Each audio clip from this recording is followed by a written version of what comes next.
Warning: this episode contains references to domestic abuse, violence, addiction, and mental health struggles. Today we are going to interview Bea, or perhaps her name is pronounced Bea. I'm not sure, let's ask her, who has experienced domestic abuse, but also a lot more than that. But maybe we shouldn't ask me. Maybe we should get her on the air and ask her about her story, because her story is definitely worth sharing. Let's get started. 5, 4, 3, 2, 1, and we are recording. Hello, everyone. This is Bart, and today I have a new guest on my podcast. I'll let her introduce herself. So tell me something about you, Bea. Hi. It's actually pronounced B, like the bug. B? Like Yeah. Bea, or you don't pronounce the just You don't say pronounce B. the A. So It's so just B-E-A. so you're so you're just a bumble. You're just B or Bea. Yes. Ah, It's I'm B. I'm from the Netherlands, so the way that we pronounce it, we would call you Bea if you came here. Yeah. No, that makes sense. No, but it's just B, like the bug. I have like a bee tattoo even to kind of commemorate it. So It's too bad that we can show it in a podcast, but yeah. insect tattoos are always a green flag. But tell me about yourself and your story that you wanted to share. So today I was going to talk about an experience that I had with a narcissist, like textbook narcissism. And I think the best way to paint the picture is to kind of like also mention like my mental health and things like that. But so there's going to be like, I'm going to talk about some kind of darker stuff. Some of it is going to be really wholesome, I think, but there's going to be like domestic violence undertones and things like that. So just throwing that out there before I get started. So like, yeah, I guess I'll just like paint the picture of myself. I was diagnosed with borderline personality disorder when I was 18. And so like basically the hallmarks of it are abandonment issues and like like oh my gosh, I'm stuttering, I'm sorry. No, don't worry. You're doing fine. So I don't really know that much about borderline personality disorder that well, but does it involve mood swings, or am I misguided here, or how does that work? So it can. So it's more of like uncontrollable or unstable like emotions, and then also it can be like I don't know, it's like it's kind of hard for me to talk about because like I have like a kind of secretive family that don't like to talk about mental health, so it's kind of hard to do this. But I understand. So do you feel ashamed if you talk about it? Or of course you don't have to share anything you're not comfortable sharing, but no, it's okay. Appreciate that. But I'm comfortable sharing. It's just really hard for me to like I feel like I have to bite my tongue. It's like an instinct that I'm also like trying to get over, if that makes sense. Maybe that's the reason you wanted to do this, right? It kind of is, yeah. A little bit.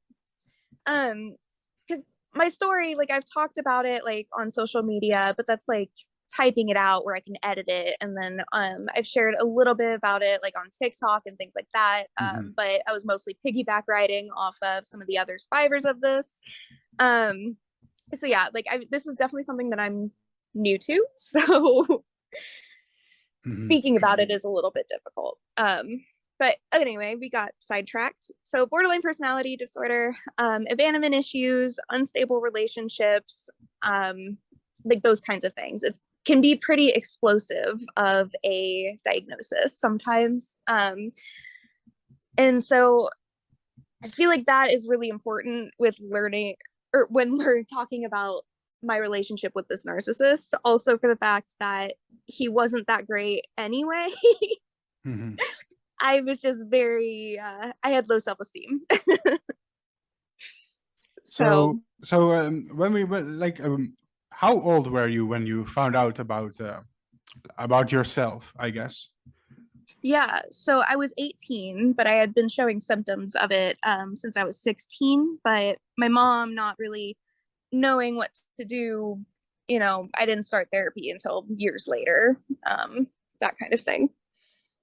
Well, I think for a lot of for a lot of mental health conditions, it's normal to like be diagnosed when you're 15, 16, 17s. For some people, it's much later. Yeah, As you become older, it grows more evident, I guess. right, Um, right. yeah. And it's always difficult to transition from the part where you realize that you need help. So Yeah, yeah. But I'm fortunate that my first try with a therapist, she's great. I've been seeing her since I was 18. She also helped me through this process a lot, so shout out to her. um, so yeah, I guess mhm. that's really all the information about me. I guess is all of my relationships my entire life have been like really unstable, and I have been through like this circle of like dating life where like people would be interested in me but then like never commit to me and like string me along. Like there was like a bunch of that all over Yeah. the years. And so when I finally found somebody that was willing to give me like the attention that this guy was, it was kind of like a dream come true. I ignored all of the red flags for it just for the feeling of like reciprocation. So No, I think I kind of understand, I kind of yeah. understand how it feels, because I mean, I think everyone wants to be understood, but sometimes you're just not, in a position to be in a relationship. I'm not making any assumptions about No, you you're good. or if you were, fit to be in a relationship at that time. But I think at some point in our life, some of us aren't, and Right, absolutely. when people accommodate you, I guess you hang on to that. But Yeah. no, as far so far it makes total sense what you're sharing, and I appreciate it. You're being really honest, even though you said it's really personal. Actually, Yeah. come to think of it, I had one short experience with a person who that's BPD, right? Borderline personality Yes. disorder. Yeah. I now that you told more about it, I suddenly remember meeting someone who has that condition, and she used to describe herself as having a burnt skin, like in the sense that she is like very like touchy, very Yeah.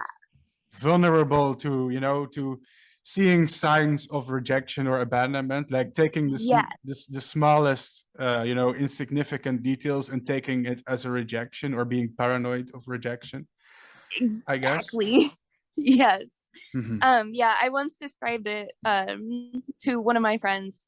We're like, have you ever seen the movie Finding Nemo? Finding Nemo, yeah, when I was really young.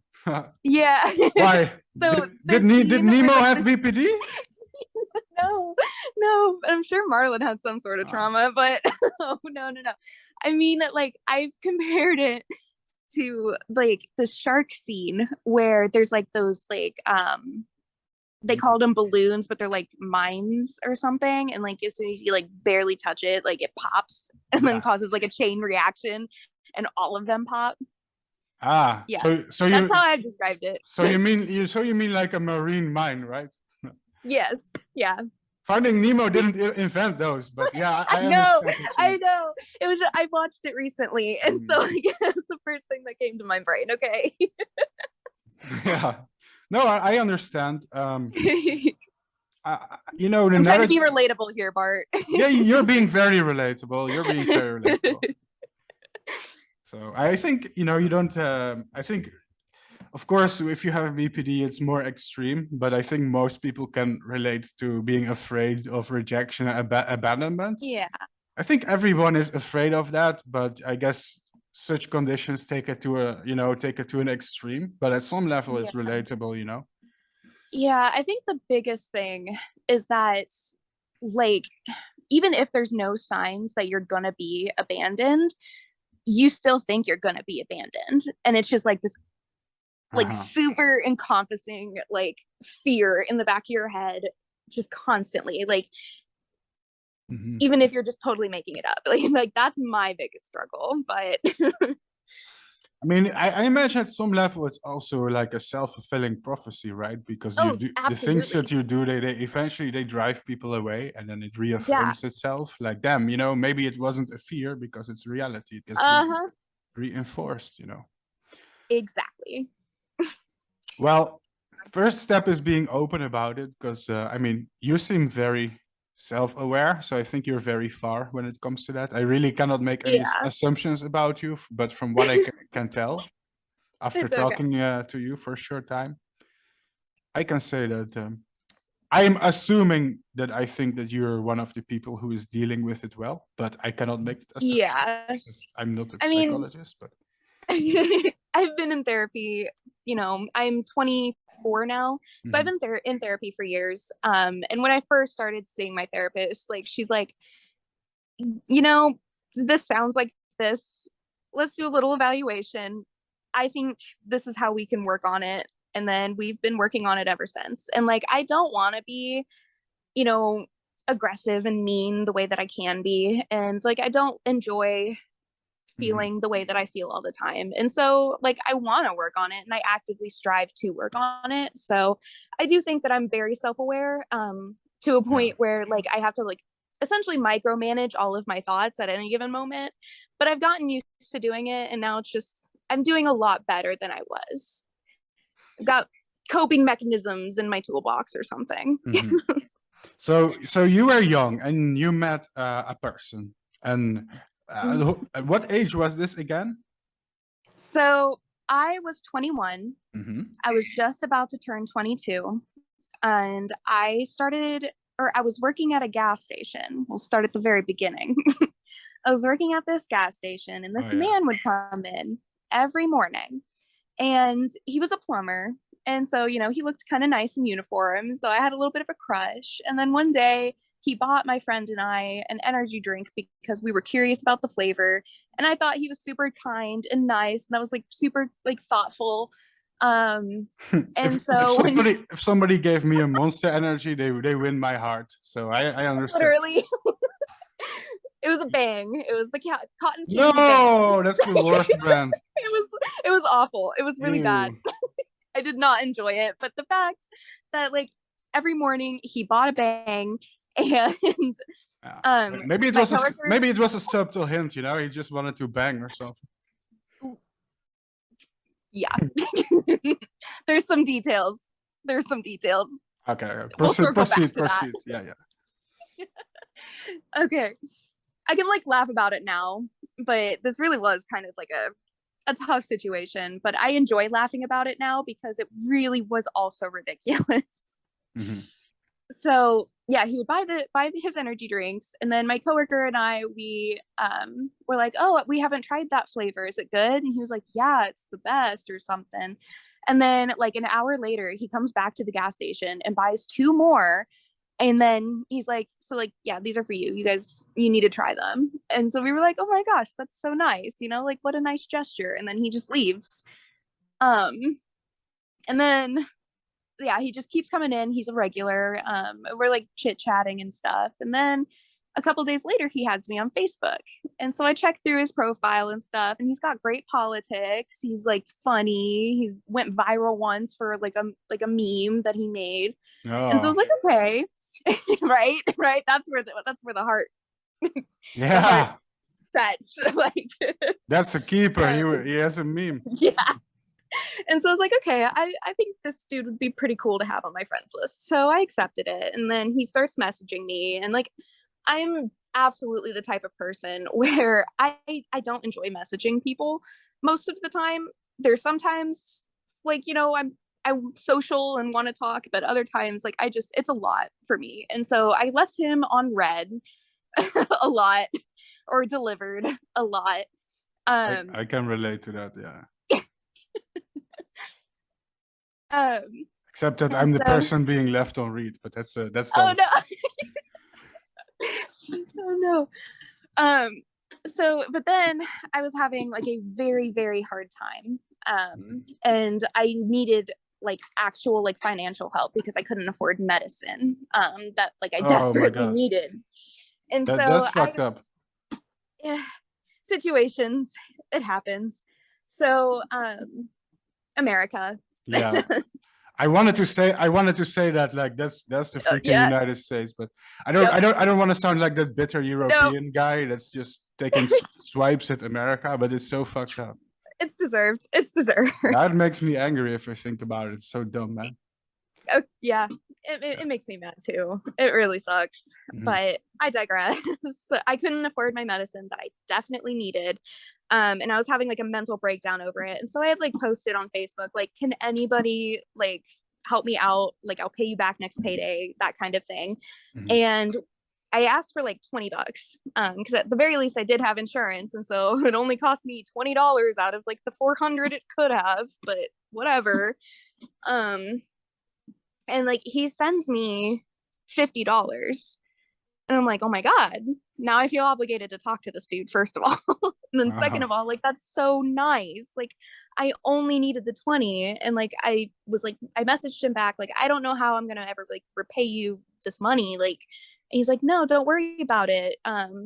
Just, you know, consider it a donation. And then he said something about like, and then there was also another anonymous donor. And then he said like his babe. And so then I don't remember exactly how it went down, but I was like, well, considering it's your babe, like that doesn't narrow, or like narrows it down quite a bit. If you're dating somebody, like I can figure out who it is and go thank them.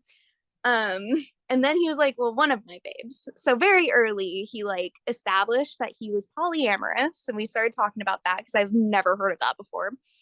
And then yeah, I went and got my meds. I showed him a picture of my meds and like thanked him profusely. And then ever since then, we talked constantly, like all the time. So do you think that at this point he was still being nice, or do you think it was more of a calculated effort? I think looking back at it, like it was definitely a calculated effort. Like, but at that time, like I just thought that he was like a really nice and kind person, you know, because he'd already gone out of his way for me and my friend once. Like now he's doing it again. Yeah. Like, you know, like it just, but what I wonder is how did he find you on Facebook, for example? that I don't know. That's kind of weird. That, Maybe yeah, he has been sure. paying attention for you for a long time. Maybe. But also he was like a chronically online kind of thing, and like yeah, I imagine we did have you had some like a name tag or mutuals. something, maybe. I technically did, but I never wore. I worked at a gas station for way too long, and I never wore a name tag that had my actual name on it for this very reason. I also had 3 rules that I would abide by that I broke with him. I would never date a regular or a customer, and I would never date somebody older than me. And then oh, and I would never date a plumber because I think plumbers are gross. So like I literally all strikes, all 3 strikes. And I still went after it. So anyway, yeah. But I do think that he was kind of like, I guess, quote unquote, love bombing to get my attention. Like yeah, I it do sounds think, like it, yeah. yeah, he absolutely did that on purpose. But when he found me on Facebook, we had a mutual friend, and it was my coworker, who was also one of my best friends. And she had hung out with him once before, and she was like, yeah, like he's a pretty cool dude, a little weird, but I mean, I don't think he's, you know, awful or anything. And so I was like, okay, cool. So like I did have like that. So I'm sure that's probably how he found my profile. But yeah. So he had like a reference, I guess. But so as we talked, we started to get very codependent. I immediately attached myself and my entire identity to him, and it was not great. Like, how does that work as somebody who doesn't know really how that feels? Or yeah, so basically like every action that I did was to get him, like to get some sort of reaction from him, like whether it was any post that I posted, anything that I like wore, like literally everything was with him in mind. And it becomes like very much a part of like your entire identity, like in that way, because like I didn't post something without him, or like without thinking about him seeing it, if that makes sense. Wow, that's um pretty heavy, you know. it is a very intense, and I think that's a part of like my attachment issues, is like I get attached very, very quickly. And like I've since worked on this. I do not do this anymore. I learned a lot of hard lessons with this man. We'll just say Is it that. is it also because you felt like you didn't get enough attention, or did you get enough, but this is like just how you are, or?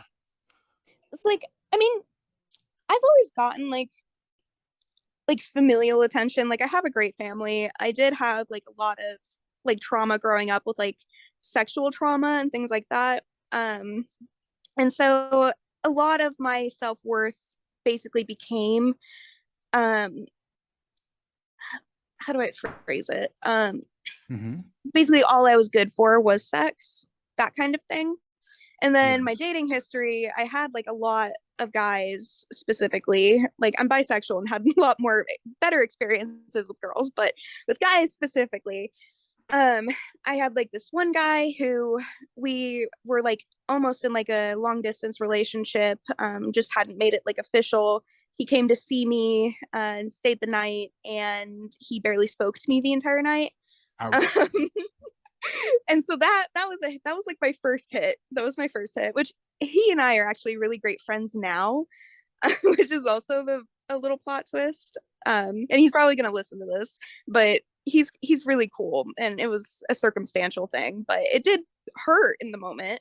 Um, Yeah, I mean, I guess for him it must have been uncomfortable too. You know, sometimes it takes time to yeah, break the ice. You know, I think I've been in situations like that myself. yeah, I can't recall any, but there's definitely been situations yeah, where the first time was awkward, but over time you get to know someone. I think yeah. it comes But down then to he confidence, I think. but then he ghosted me and got into a relationship with somebody else. So Oh, like well. a couple days later. But again, like he and I have like worked it out and talked it out, and like we're besties now. So I have no resentment to him. But then after him, there is this guy who strung me along for years, being so mean to me, and then love bombing me, and then being mean to me again, and like literally used me for sex. And so that also was something, that really damaged the self-esteem. And then after that, I had another one happen. And then after that, a fourth one happened. And so then when I landed on this guy, the plumber guy, him being just like, he got, sexual pleasure, I guess, from other partners. And so it wasn't as much of a pressure on me. And so it seemed really, really nice. You know what I mean? Mhm. And so he would just give me like the emotional attention that I craved. And like, yeah, like eventually, like we became literally inseparable. And once, I believe it was like, no, it was literally on my birthday, my 22nd birthday, that he told me that he loved me. And I had never heard those words, before in my adult life. And so I was like, oh my God, it was a whole thing. Would you consider it your first love? Looking back, I don't think so. I didn't actually love him. I loved the attention. Uh-huh. Um, you know, but at the time I thought so, yes. But yeah, so I was just like, you know, absolutely bewildered. And so after he told me that he loved me and I said it back, I didn't say it back immediately, but I did like the next day. After I had said it back, that's when he knew that he had me, I think, because that's when things started to go downhill. Hmm. And they went downhill fast. So, so when you said you're going downhill, I guess now is the point in the story where it gets a little bit dark, but I'm also curious what changed and how. Yeah. So before our I call it like a friendship because we never were actually technically dating. We never had that conversation. I was going to before the relationship ended, but timing worked out that I didn't. But Mhm. so our friendship was definitely romantic, and but it was really close, and we were more of just joking around, like laughing, happy go lucky, and like a very optimistic and type of conversation. And after he had told me that he loved me, all of the conversations after that were not so happy. Mhm. Um, he started showing me his depression and like depressive sides. And um, like I wasn't equipped to deal with that because I was also dealing with that, but I thought I was. And so I was like, oh, like we can help each other. And so then we had like this weird trauma bond happening. And so we got even more codependent. And it got to a point where I was literally living at his house, neglecting my animals at home because he wouldn't let me go home. I had my best friend, fortunately, who's amazing. They came over pretty much every day to let my dog out and feed my pets, like because I was like we lived like 10 minutes away from each other, but like he wouldn't let me So go home. he exerted force, like he didn't allow you to do things. So no, he threatened to kill himself. Oh my God. he For yeah, walking your dog. yeah, for going to feed my animals. And then he never wanted to come over to my house, like ever. That's He brutal. did it. Yeah, he didn't like he came over to my house in the beginning, but then once he realized that like I don't know that I was comfortable with him, then he invited me over to his house because he was self-conscious about his house as he should be because it was disgusting. Well, I am puzzled at how you being away for like 10 minutes would be such of a threat to him, you know. Right? I don't understand. Right? That's The only very time strange. the only time that I was allowed to go home was on weekends. So during the during the week, I would be at his house and then I would be home on the weekends. We both worked like 9 to 5 jobs. And so it was also a little weird to me that we never hung out on the weekends because that was the only time that we had free time. But I didn't think anything of it. I knew that he had other partners that he should spend time with. And that didn't bother you, or? It didn't bother me because it alleviated the pressure. Well, Um, this is what I find strange because you said you were very codependent on him and you know yeah, in some way obsessive, but it doesn't bother you that he's like thinking about another woman. That's kind of a no, paradox, right? so yeah, Like you want all of his you wanted all of his right. attention, but you don't care that he has like someone else as well. I definitely cared, but I kind of had to train myself really quickly that if I even wanted this person in my life, like I had to be okay with it. Like I had to be okay with a lot of things that I wasn't actually okay with. And then I just became okay with it. Like, Hmm. yeah, I don't know how else to describe that, but like it definitely felt like a punch in the gut, but I had to pretend that it wasn't because otherwise he'd leave entirely. You know, Hmm. it's just, I feel like it's just kind of back to the I would do anything to avoid being abandoned. So, yeah, um, I knew that he had other partners, and yet it hurt, especially if he wasn't texting me Hmm. because he was with his other partners. But I would just suck it up and put on a smile. I mean, that's so crazy though that he like Yeah, demands all of your time and all of your attention, but yeah, at the same time, you can't have the same thing from him. right. And then get this, he also I was kind of sort of flirting with this ex that I had. And like it wasn't even like serious. Like it was literally just over text flirting. And he got mad at me for that, despite the fact that he had at least one other partner and like a lot of other sexual partners. So this man wanted complete control over me essentially. Well, sounds like he So had. yeah, yep. I gave him complete control over me.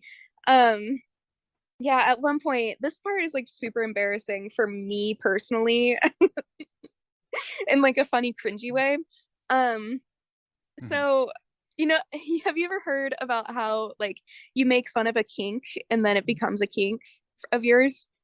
Have you ever heard that? No, I haven't Like if heard it. some so apparently Does it it's this work that thing. way? So yes, apparently it's a thing that people who like for instance, going off on side tangents, I'm sorry, but people who like make fun of people with like foot fetishes or something are statistically more likely to develop a foot fetish. And Hmm. so I That's yeah, like that's like a whole scientific thing. And I accidentally proved that correctly with my own trial what? because because this man, oh my god. And I don't think I mentioned he was 32. He was This 32 and I this was is this is 21. going to some fruity places. Now I'm It curious. is content warning, content warning. But I won't get graphic, I promise. But no, like this man at one point asked me if I wanted to call him master or daddy. And Oh, I couldn't bring myself to call him master, but I also had been the type of person who had made fun of the daddy kink for a lot of years. And no. so I was like, okay, I guess I can be into it. And it also circles back to I had to be okay with a lot of things that I wasn't actually okay with. Dude, But as I started calling him that, it became more comfortable. So yeah, that's a very embarrassing part about it. So it also kind of just goes to show how much I changed myself for him. mhm. And Um, this guy could have been like a top CIA operative if he used like his brainwashing talents for something useful. incredibly, like he was tech savvy, like he was like a woodworker, like he was really talented in a lot of these different ways, but then he decided to be evil. So yeah. Um, so I guess circling back again to To the daddy. timeline. Shut up. um, so yeah, was I in the timeline? You were his little Okay. Discord kitten, and then No. Okay. meow. So after he told me that he loved me, he started to show like, like the more negative parts of it. And so I rationed that up to, now that he's comfortable with me and stuff, like we're really getting serious, that kind of thing. Um, but then he admitted to me that he was an alcoholic and And he kept that like hidden from you? You didn't notice, or? he kept it very well hidden. Like anytime that I was with him, like he didn't drink. Like it's very much like he has the self-control to not to. That's so strange But as well. yeah, this man is a Because is strange isn't man. isn't the hallmark of like someone with alcoholism that they can't control themselves from drinking? Yeah. I don't even know. Like this man is an enigma. I think what it boils down to actually, but I feel like it would make more sense if I had talked about it at the end. Mhm. At the end of the story. Oh yes, continue. Um, so yeah, he admitted to me that he was an alcoholic. And that's when things started to get even worse. That's when he would show me when he was drunk. That's like through text and stuff, like I could start telling that he was drunk. Ah, Um so and he would get it's like you hmm? unlock almost like you unlocked that part of him or something. Oh, straight up. Yeah, that's what it felt like. Yeah, you Um got the DLC. Not one that I wanted to ever pay No, for. it's so weird. um oh god, there's so many weird things about this guy. I didn't even mention to you that like his entire house, like I think I mentioned it in like my submission for my story, but Yeah, we can go over everything, so yeah. we do it slowly. yeah, so like this his entire house, it was a trailer house, which like I live in a trailer house. They can be really nice and cute, but his was he gutted it. He put in new floors and everything, but he never finished it.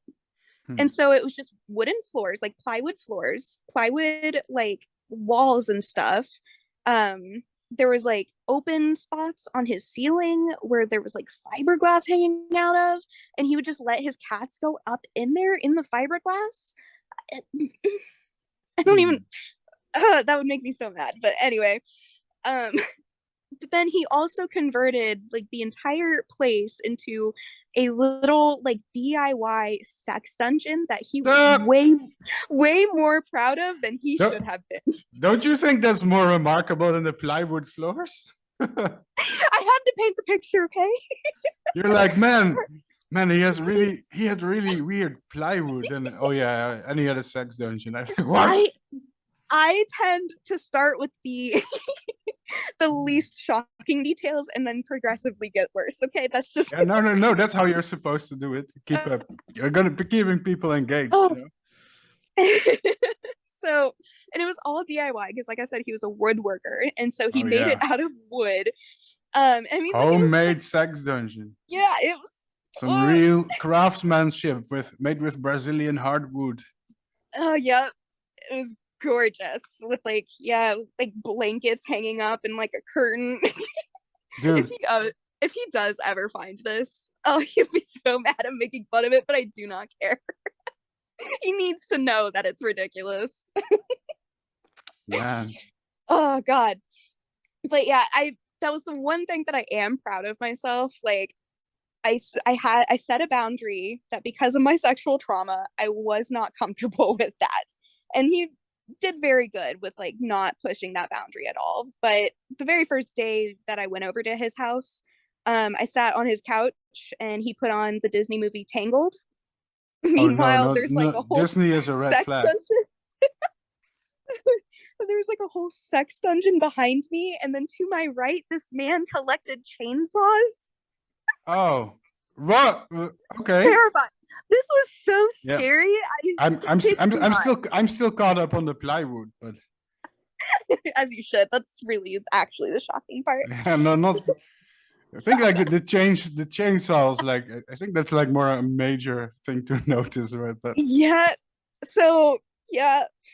He also made like a specific like he made like a homemade shelf that was like shaped like a coffin to display these chainsaws. And mhm, like I thought it was like okay and normal because he also had like a bunch of like horror movie memorabilia, mhm. and a couple of his like favorite chainsaws were like replicas of like the chainsaws Oh used yeah. in like Texas Chainsaw Massacre and things Oh, like that. And so I was like, okay, so he's just a uh, horror buff. Like by I the way, justified I hate to interrupt, but we have to make a it. new call in 1 minute. Okay, Okay. okay. We're gonna continue. Okay. Small interruption. And are we back? Oh wait. Testing, testing. Can you hear me? Yes. Can you hear me? All right, we're back. We're back. Now, to the people listening, if you're wondering what's happening, we're currently using the free version of Zoom. I'm too cheap to pay like $11 per month for the business version of Zoom. But that means Zoom has a 40-minute limit on calls. So that means every 40 minutes we have to reboot the call, but that's fine. So Daddy was getting crazy with his chainsaws and Disney movies. So back to you, Bea. Sorry for the interruption. Thank you. So, okay. Yeah. So, yeah, the very first day that I hung out with this man, we sat in his weird wooden sex dungeon on this little couch, on his little couch I, that I think I, was also homemade. man, this is some Silence of the Lambs stuff, right? Oh my God, it's so bad. You are sitting there. Oh, this is fine. This is fine. Yes, literally. And I was like, I like dressed so cute too. Like I had like a pink skirt on. Like I looked super girly. I like did my makeup. I had my hair up in a little Uh, ponytail with like a pink scrunchie. Like I looked cute. And then I'm just sitting in this like hellscape of a house watching Tangled. Senpai will notice. Oh my God. It was rough. It was rough. So yeah, that was like the first time I ever went out to, or went to his house. Mhm. Um, so yeah, Mhm. yeah. Where else were we at in the timeline? Well, you're at the first time that you went to his house. You described his house, I guess, and you Oh told him yeah, that you love him. So, right. Yeah. So he told me that he loved me. Like after I had been staying at his house for weeks and weeks, except for weekends, because that's when he'd have one of his other girls over. But I chose to ignore that mhm. happening.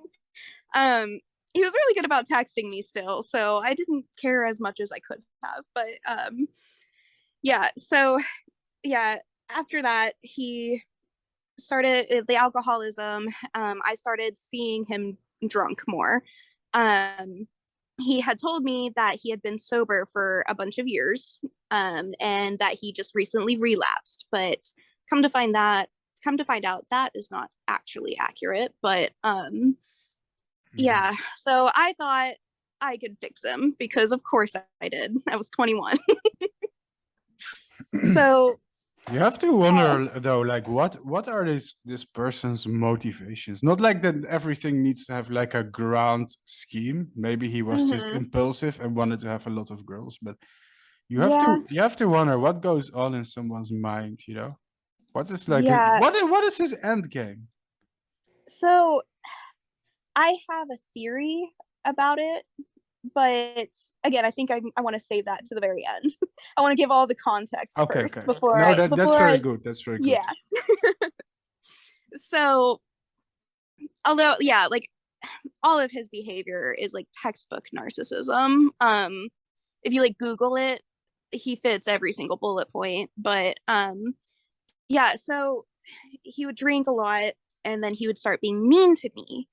At first it was only over messages, like he would never let me see him drunk. Um, but then COVID hit. So when it was like March of 2020, I was working at a greenhouse at that point. Um, and so like I felt, pretty immune to COVID. Like I'm not around people at Mhm. all. I'm in a greenhouse surrounded by plants. But him as a plumber, he started to get really nervous that because he's going into people's houses and stuff, like it's just a matter of time. And so he wanted to cut off all contact with me for my safety, quote unquote. And so then that triggered my abandonment issues. And so I but start like, but like I understand social distancing, but right. if you're like partners, it doesn't make sense Yeah. to cut someone off because of COVID. Yeah. Like he said that we can, message and stuff, but he doesn't want to like be in person. Like as badly as I wanted to understand that, especially as somebody who even now takes COVID like extremely seriously, because I have like autoimmune compromised loved ones. Mhm. So like it was like definitely an internal battle for me, but I was like, no, no, you can't do that to me. But it turns out he said that because he just wanted to get drunk more frequently. Because pretty much every time he would message me, he'd be plastered and then he would say absolute horrible things to me. Like insulting my body, like insulting my personality, just like tearing me down. And so, and then the next day he'd be like, I'm so sorry. Like I said those things because they're the exact opposite of the truth. Like, because I wanted to hurt Yeah. because I'm mean and when I'm drunk and I'm so sorry. And it's like, of course I'm stupid. And I'm like, I get it. Like, I say mean things that I don't mean sometimes too, I guess. So I just kind of let it go. Um, and then I think the boiling point is where we're at now. So the boiling point, as I call it, um, I think it Mhm. was January, February, March, April of 2020. Um, It's pretty recent. oh yeah, yeah. 2020 was a hell of a year for me. Like despite all of the global things happening, like my personal life was just absolutely a like shit Mhm. show. But so yeah, April of 2020. I actually think it was Easter Sunday or something like that. Um, my mom made spaghetti for whatever reason, and like she only makes spaghetti on like special occasions. So that's why I think it was Easter. But Wow. um, That's the ominous foreshadowing, you know. yeah, oh yeah, yeah. But I knew that he was drunk and all alone on a holiday, and so I was like, I'll be nice and I'll bring some leftovers to his house. Um, so I went over there. I knocked on the door. He answers super drunk. Like you could just see it in his face. Like he couldn't speak really. Um,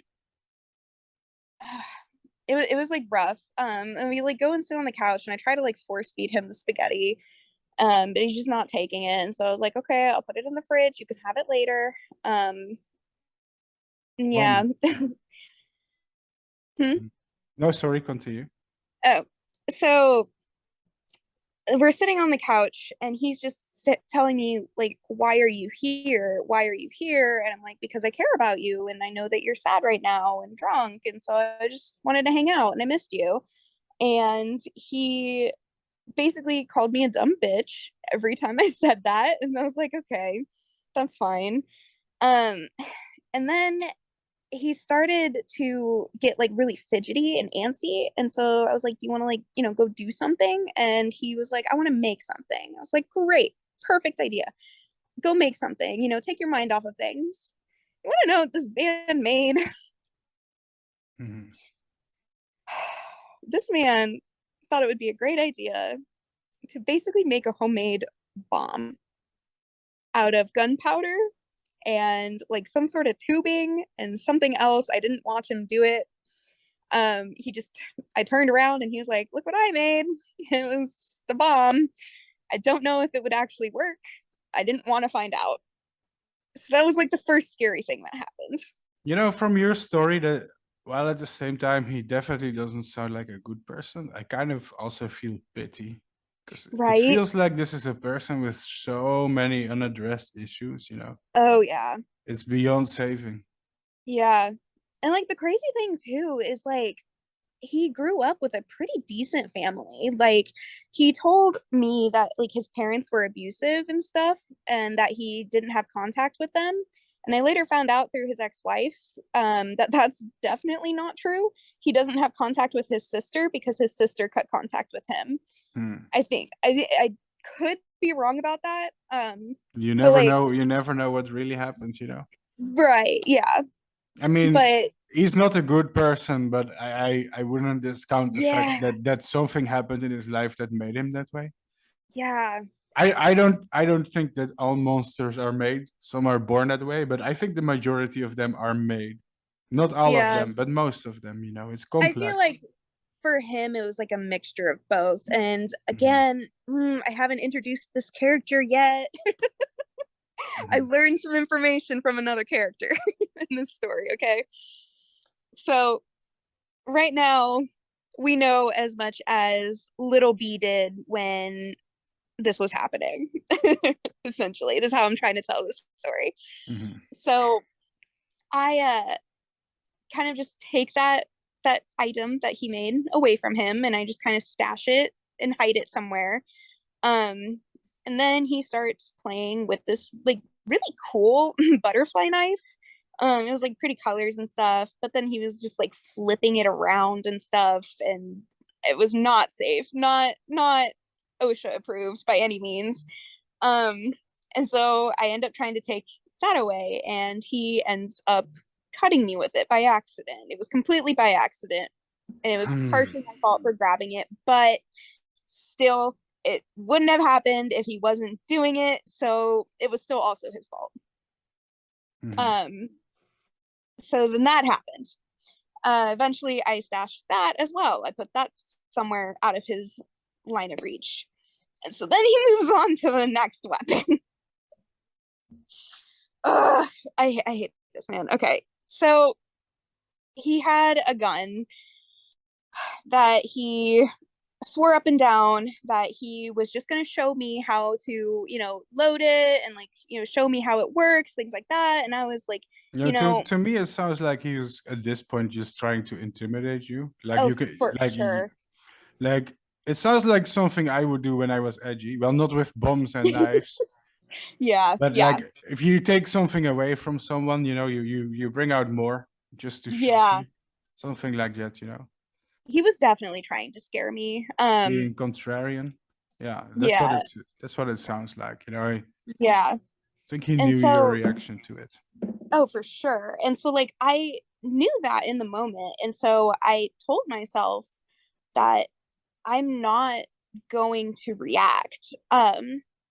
I don't know to this day how I did it, but I straight up turned off all of my emotions. Like I had my poker face on the entire night after that. I was like, okay, if I want to survive this, I need to play my cards right. And so at that point, I was like, I would love to learn how to use this gun. I would love for you to teach me, but I do not feel comfortable right now. I do not feel comfortable with you like doing it right now. Let's, do it tomorrow or something after you've drank some water. And then that made him mad. um, and so then he proceeds to literally chug half a bottle of Captain Morgan's, like a big, like the one with like a big old handle. Um, so then he proceeds to chug it and then like basically holds the gun up to me, like holds me at gunpoint. Um, I don't know if like the safety was on or off. Like I don't know any of the details about that. But all I know is that, my life kind of flashed before my eyes. Like this is a scary moment. Um, so yeah, I don't remember. My memory about this night is getting extremely patchy because like it is low key traumatizing. But I don't remember how I did it, but I remember getting the gun away from him and hiding it in a plastic bin that had like a random assortment of junk, like had freaking boxing gloves, like roller skates, but then like also like a bunch of other random stuff. Oh, that's another thing too. He was also a referee for an all women's roller derby, Hmm. and so that's where he would get a lot of his victims was the derby girls. But yeah, so like I hid it in this like tote, and I sat down with him on the couch, and basically for like the next almost 15 hours, I think.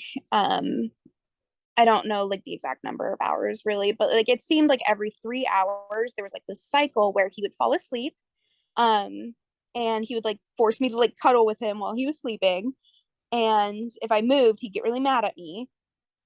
And then he'd wake up and then he would cuss at me, like smack me, like not hard, like he didn't leave bruises, which made it really hard to when I went to court, but like he still was smacking me in the face and stuff a lot. And then like I'd basically have to like pacify him like a toddler until he'd fall back asleep. And like that went like back to back for hours. It was just a cycle that we were stuck in until eventually he started to sober up. And like I don't remember what happened after that. I don't remember going home. I don't remember being home, but I do remember talking to our mutual friend, who was also like one of my best friends, and her telling me, like this is wildly not okay. And I was like, I know, but I'll handle it. Like we'll get it together. It'll be fine. Um, and things were pretty much normal between us for a little while, for like a couple weeks after that. Um, But there was one other, can you really go back to normal after that? yeah, It's tragic, yeah, you strike me as someone who really just needed compassion, I guess. thanks. But yeah, like as normal as we could be. But then there was one other detail that I'm leaving out, but that I wanted to talk about, but I don't remember what it was. Hmm. Take your time if Uh, you need.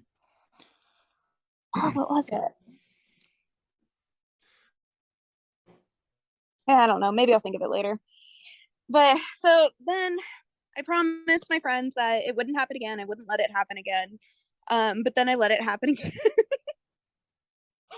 um, but then that time it was getting scarier. It was really dark. He was telling me, which later apparently were lies, that when he served some time in the military, and he was like showing me the knives that he apparently had used to like unalive people. And then he posted while I was at his house onto Facebook, this knife has killed more people than John Wayne Gacy. I'm in a dark place. Like, he posted that on Facebook while I was in his house, Do you and it's like a think photo of the knife. do you think that was a real story? Do you think they would admit a guy like that in the military, or was it made up? It was definitely made up. And I found out later that one of my friends was in the same military group. I don't really know how the military works, but like they were there with him and knew him from the service, and he never saw combat. So I mean, even if he did, like, how often do yeah, you kill opponents with a knife nowadays? yeah, In modern warfare, that makes no sense. right, exactly. And like I thought that was weird too, and so like I asked him like why he did it, I guess, or something, and basically he said it was like sympathy killings or something, like he was putting people out of their At this point, misery. you still wanted to be with him after all. So at this point I was terrified.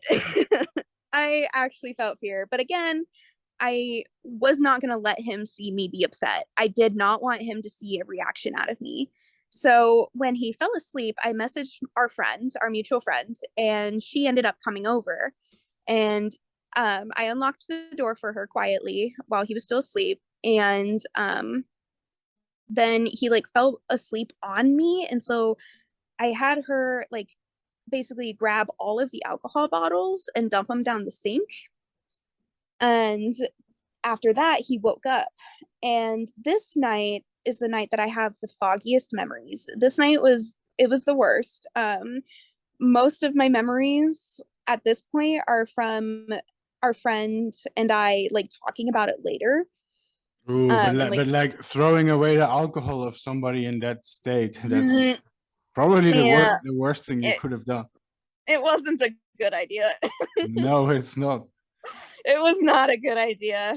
Um, but so she dumped one bottle down the drain. It was the one that he had already finished half of. Um, and there was two empty bottles, and then half of that bottle that he was currently drinking, and then an unopened one. Because they're a lot of money, we kind of did feel bad about you know draining the unopened one. And so basically I just held on to it the entire night and wouldn't let him have access to it. I tried hiding it. He would find it. I would take it away from him. And then there was this one point, and like, God, my memory is so spotty about this part. I really only know a lot of the things that my friend and I have like hashed out with each other again. Um, but I remember standing in his makeshift kitchen. Like, he barely had a kitchen. Oh, that's what it was. That's what it was. That's what that other information was from earlier. I also wanted to talk about the spaghetti from that night. How I went to go get it out of the fridge to help sober him up, and I went to go microwave it, and this man had a like $6,000 refrigerator, like $10,000 stove top, no microwave, and the only thing that he even had in his refrigerator was like fast food, essentially, like Taco Bell. This man survived off of Taco Bell. He ate nothing else, and the stupid Bang energy drinks. Oh my God. He was so unhealthy. I don't know how he didn't have a heart attack, but yeah, that was just another tidbit about him that I wanted to bring up. Um, You know, yeah. so maybe this is a little bit of a conjecture, Okay. but I feel like, you know, if you would have gotten just like support you maybe needed, you wouldn't have gone along with all that nonsense. That's what I think. Oh, for sure. That's a conjecture, yeah. Yeah. No, unfortunately, that's absolutely the truth. Yeah. Because I I'm listening to this. I'm like, damn, yeah. There's so many moments I I would know. have run away. But I know. And like, not dude, judging you, by the way. I know no, you are probably in a I bad understand. state of mind, but No, like especially after, like 2 years of reflection, like I was definitely naive, like attention starved. yeah. I Well, would have done like anything for like a romantic attention specifically because like anytime I wanted it with somebody, I didn't get it. So at this point, you may at the same time you're kind of like a stranger, but I can tell you you're worth way more than this. So I hope you oh, remember that. thank you. I am really happy like now. Like I have an amazing partner and like things are good now. And like I definitely learned so many lessons through this experience um that have been really great for me and like really great for my personal development and growth and handling my own mental health and all that jazz. So like it all worked out in the end, but God, was it a wild ride. So how did you get away eventually? I think we still have to go to that point. Yeah. How did you escape So from Daddy? basically, Sorry. it's okay. It cracks me up. Oh my God. Okay. So Don't laugh too much or it's gonna trigger a new fetish. Okay. anyway, anyway, so that night I was like holding the bottle of this Captain Morgan's, and while my friend was like talking him down because he was threatening to like unalive us, um, and like I remember basically just zoning out. Like I just stared off into space, just kind of shut down, holding this bottle, while she was talking to him, and it was like, yeah, like that's all I can really remember. But then eventually she ended up like she's the best. Like she was raised by a therapist. Like she's been through some awful stuff in her life. Like she's so smart. She was able to talk him down. And then we were just kind of sitting on the couch waiting for him to sober up and things like that. And we were just kind of joking, having like a quote unquote good old time, even though like every Yeah. time that he would like even touch me, I would like flip out a bit. But Babe, he was too drunk let's to watch notice. Tangled, yay. Yeah. Yeah. Like the good old times, huh? Right. Right. But yeah, like every single time that he would like touch me, I would like freak out. And like he definitely noticed that. And like he also noticed that she was holding my hand. And so he started fetishizing us because both of us were bisexual. And so he Wait, was like, what? yeah, he He's, started fetishizing us what? because we were holding hands. And he was like, so you guys are like into each other? Like, we're best friends, dude. Like, we're very close. We just kind of ignored it, didn't feed into it. He made comments about like having a threesome and crap, and like we just ignored it, didn't let it happen. Like happen, obviously. So Dude is plastered out of his mind. at what point did you forget that this guy has a literal fucking bomb somewhere? Um. So yeah, Like he I could did have kind of blown forget up it. the house or something. He really could have, yeah. And surprisingly, this night isn't the worst part. Like it's definitely like the catalyst, but it's not the worst part. Hmm. We're getting there. This is like the beginning of the climax of the story here. Daddy is getting naughty. Okay. So, yeah, he was like just being creepy and gross, and it was just making both of us really uncomfortable. But we still stayed there because like we knew that there was another side of him that wasn't as Yeah, you can still disgusting and awful. you can still fix him after the bombs and the guns and the Right? Yeah. chainsaws and the abuse and the Yeah. alcoholism. Yeah. No, I'm superhuman. Man, it's My crazy. friends. It's crazy how far being in a meme, takes you. Yeah. Yep. Literally. Gotta have that internet clout, I mean, the takeaway is don't trust guys who drink Bang Energy. Yeah. Never trusted them. straight up, you know that they're Especially gonna have they have high like this, cholesterol. they have this really nasty cotton candy flavor, and That's like, that's the flavor, dude. That's the flavor that he bought my oh friend my and I. fucking god. That's the flavor. It's so bad. It's so disgusting. Dude, it's worse. That's worse than the bomb. Like, how can you enjoy that? Absolutely. He would drink one, like he would switch up the flavors, but he would very frequently buy that one. And that's why she and I were like, what does that actually taste like? And that's why he bought it. So yeah, this all started because of the evil cotton candy bang. So yeah. Don't Oh, trust, wow. do not trust men that drink bang, especially when they're in their 30s. So yeah. Anyway, the very next day, my friend and I were texting and talking about what just happened, and I was like, yeah, like I cannot go through this again. Like this is the second time now, and like it's really taking a toll on me. Um, and she was like, yeah, like I don't think that you need to continue talking to this man. And I of course didn't listen, and I was like, well, what if I made up like a support group for him and his alcoholism, because he's great when he's, you know, not drunk. Um, and so I I made the decision to finally reach out to his other partner. This is where it gets juicy. This is where it gets juicy? This is where it gets juicy? Seriously? Did I not say that this is a wild story? My god. So, I reached out to her and I was just like, hey, listen, like I know you don't know me, but here's the situation. Here's what happened. I can't handle this by myself.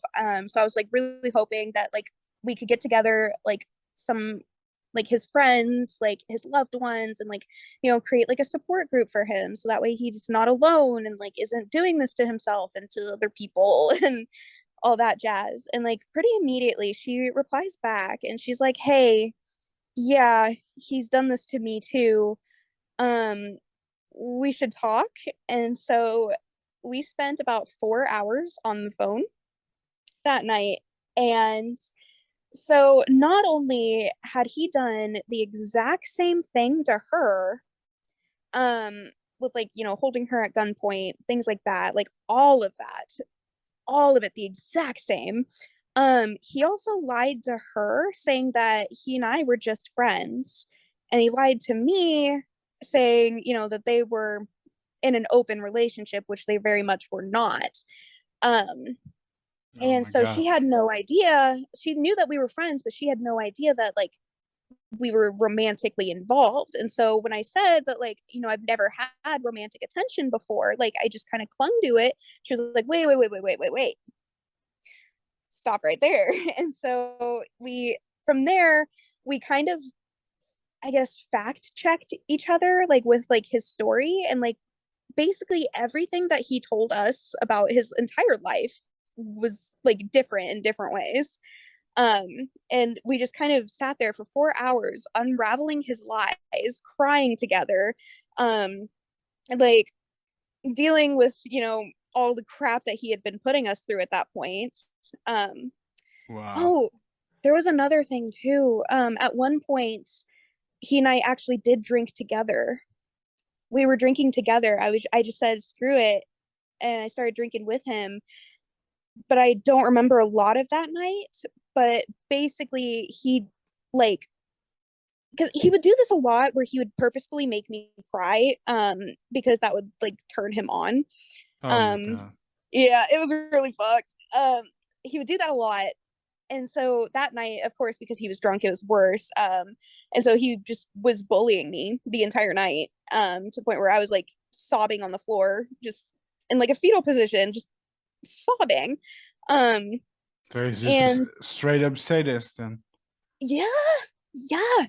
And then, of course, then that turned him on. And so and then he like basically drugged me by my hair to put me in the bathtub because he had like this weird gigantic bathtub that he was like weirdly proud of, that he had like a TV set mounted above.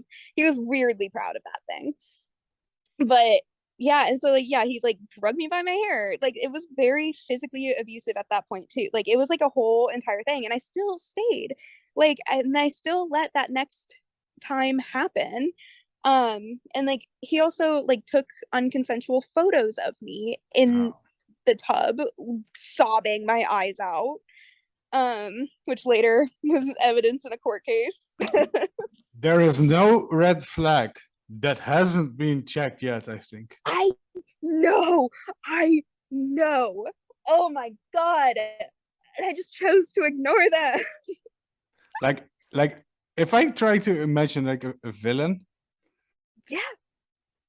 man, that's so extreme. I have been making the joke a lot recently that I am unfortunately a main character of whatever sitcom, or not even sitcom, like soap opera. Like I am unfortunately the main character, and like he is absolutely the big villain. Like Now, the thing is that there's reasons and there's justifications, right? And yeah, I'm thinking there must be a reason this person acts this way, which, by the way, is not a justification. right. Like having Absolutely. mental health issues does never justify behaving this way. It But explains it, but it doesn't make it okay. at the same time, I wonder, like, what's the reason? You know, what Yeah. some of it is just like, I don't know. Yeah. It sounds like so much effort, and for what? You know, Right. like Right. there must be some underlying Yeah. issues with this man. I truly do believe that he has narcissistic personality disorder. Like I truly believe that. For like an example, like there was one time I found his Instagram that he abandoned years ago. And like he's like a 32-year-old man. He last used it when he was like in his 20s. And so it was kind of cringy, you know, but like in an endearing way, in my Hey, opinion. I'm 29, so So I thought it was like endearing, but like in a cringy way. And yeah. so I told him that, and he didn't talk to me for hours because I upset him. Um, So so like, he could take very little blows to his ego. exactly, But exactly, but what's there to be proud about? I mean, you live in a sex dungeon and right. you groom women and you're drunk and you make bombs. Like Literally, and like what the fuck? if this person had like any you know ideas of grandeur about themselves, it must be straight up delusions. It must be straight up mental illness. That's what I think. Yeah, and Like entirely. you cannot live in a situation like that and afford to have an ego. I'm sorry to say it, but that's how it is, right? Dude, he also had two cats, and he like never cleaned the litter box either. And it was like one of these litter boxes that like Yeah. all of like the urine would pool in the bottom. Oh, Um, it's and always so crazy people and cats, huh? like me as a cat person, like Oh, no, you're don't worry, you're normal. I didn't mean you. yeah, I am Okay. actually totally normal. That makes sense. That checks out actually. Never mind. I think you're nice. That's what matters, right? Okay, good. Doesn't mean I'm not crazy. I get it. Okay, whatever. But so yeah, and then he would just like let it overflow, and like to the point where like Ah, urine was like seeping into the wood of oh the man, floor. Uh it's and like like I it's at like. one point, huh? Oh, sorry. What? I was getting a weird mental picture of it overflowing. It's like the Three Gorges Dam in China or something. But anyway, Yeah, it wasn't pretty. I was stupid and a people pleaser, and at one point I even like cleaned his house for him, uh and like I was the one who dealt with that dude, and cleaned it. you would make an excellent nurse. I swear. Well, No, I I swear. work You should be a caretaker. I'm not even so joking. when it comes to animals, I'm less grossed out by it. But like when it comes to people excrements, like I can't really handle that. But like I work with animals for a living. So I work at a pet supply store where we have live animals. And so that doesn't bother me as much. Like it's very hard to gross me out when it comes to animals. Yeah. So but when it comes to people, I can't do it. Like human blood and like human excrement, like I can't. Nope. Mm. But I could absolutely work at like a shelter or something, like, you know, picking up dog poop. But But yeah, so I deep cleaned this man's house for him because I was like, well, sometimes my mom comes over and she helps me clean after like a really bad depressive episode. And so sometimes we just need help because that was too nice for my own good. And I had to deal with that. And it was just awful. Oh my God. So yeah. Anyway, back to the timeline. Another little side adventure there. I like side So adventures. my brain does too. So It's, there's a lot of this. it's like Lord of the Rings, but more fucked up, you know? Yeah. Oh my God. Yeah. So I got into contact with his other girlfriend, and we told each other everything that he had told us, and compared the stories and everything. And so we were like, wow, this is really messed up. And so we called him out on it. She actually lives 2 hours away from us, which is why he would never have me over on the weekends, because she could only visit on the weekends. And so yeah, literally the night that I deep cleaned his house, he wanted me to do that, or kind of manipulated me into doing it, really, because she was coming over the next day and he didn't want her to see the disgusting mess that his house was in. So we called him out on it through like text and stuff, and he was definitely drunk, unfortunately, and they both kind of fell off on my end. It was mostly because like she's his age too, and so it was mostly her kind of handling him, especially since they were officially like boyfriend girlfriend too. Yeah. And so I just had time to just kind of decompress and just tell my friend what just happened and all that stuff. They were on the phone for like 3 hours, and throughout that 3 hours, it was bad. She had her roommate at the time record the audio of that phone call, and the entire phone call essentially was, he's going to kill himself. If we call the police, he will kill the police. At one point, he compared it to Waco, which I don't know. You're from Amsterdam, if you would know what that is. Sorry, say it again. Waco? Waco, yeah. Waco? So yeah, like WACO. Yeah. No, it doesn't So ring a bell. basically, it was like a mass shooting that happened Oh. because America has those. And it was like a really big, popular, like one, I guess.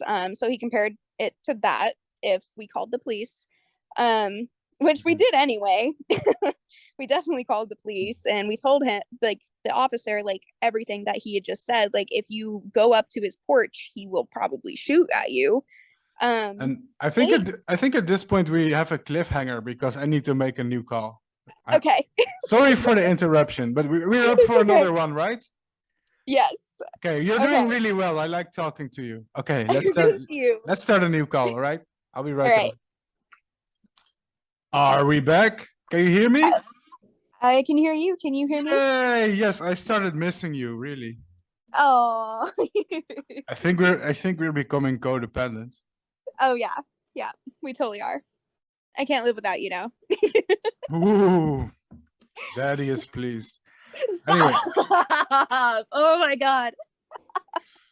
I'm sorry, I can't help myself. Anyway, No, you're good. Well, the story was getting kind of juicy, and you were thinking of involving the police, and then Zoom kicked us out of the call, and we had to restart. So there you go. That's where we are.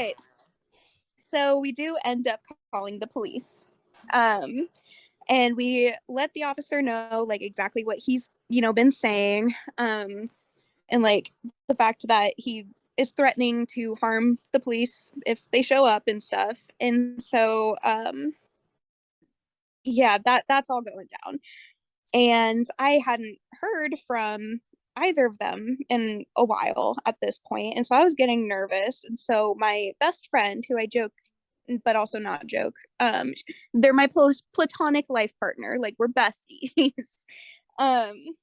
We actually end up driving to his neighborhood, and we see like 9 or 10 cop cars and police officers with big, like scary looking guns. And so I'm like hyperventilating because I still don't want them to hurt him. And especially with like America's reputation with like, Well, police violence. I don't. I wouldn't be. I wouldn't want them to hurt him either. But it's for the best. Like the I way know. At this everything you point, described, I'm convinced this man is going to kill someone if he went unchecked. So I'm oh very yeah. convinced. So, but at that point, like I still cared about him. And so with like America's reputation with like police violence, like I was like super nervous. And so I like start hyperventilating in the car, and then an officer actually walks up to the car and sees me like sobbing. And then because like I had talked to him on the phone at one point. So he was like, "Are you B?" And I was like, "Yeah." And I'm officer, whatever his name was, and this is the situation. We knocked on his door, and he came out and he said that everything is fine. Hmm. Fine Yeah, in what way? that yeah, he was fine. Like he wasn't like a danger to himself or others. Like he was just hanging out watching TV. Yeah, That's what. Yeah, just watching Tangled with all my chainsaws and my bomb. He's fine. yeah. Just an average So American. you're right. Yeah, that's what he I told the mean, police. didn't you tell them about the explosive device? I'm pretty Yeah. sure he. Yep. Did they find it? No. Oh. So unfortunately, police don't really do much. There's not a lot they can do within their own little rules and stuff. And so they couldn't go into his house. Like, for all intents and purposes, this was a welfare check to them.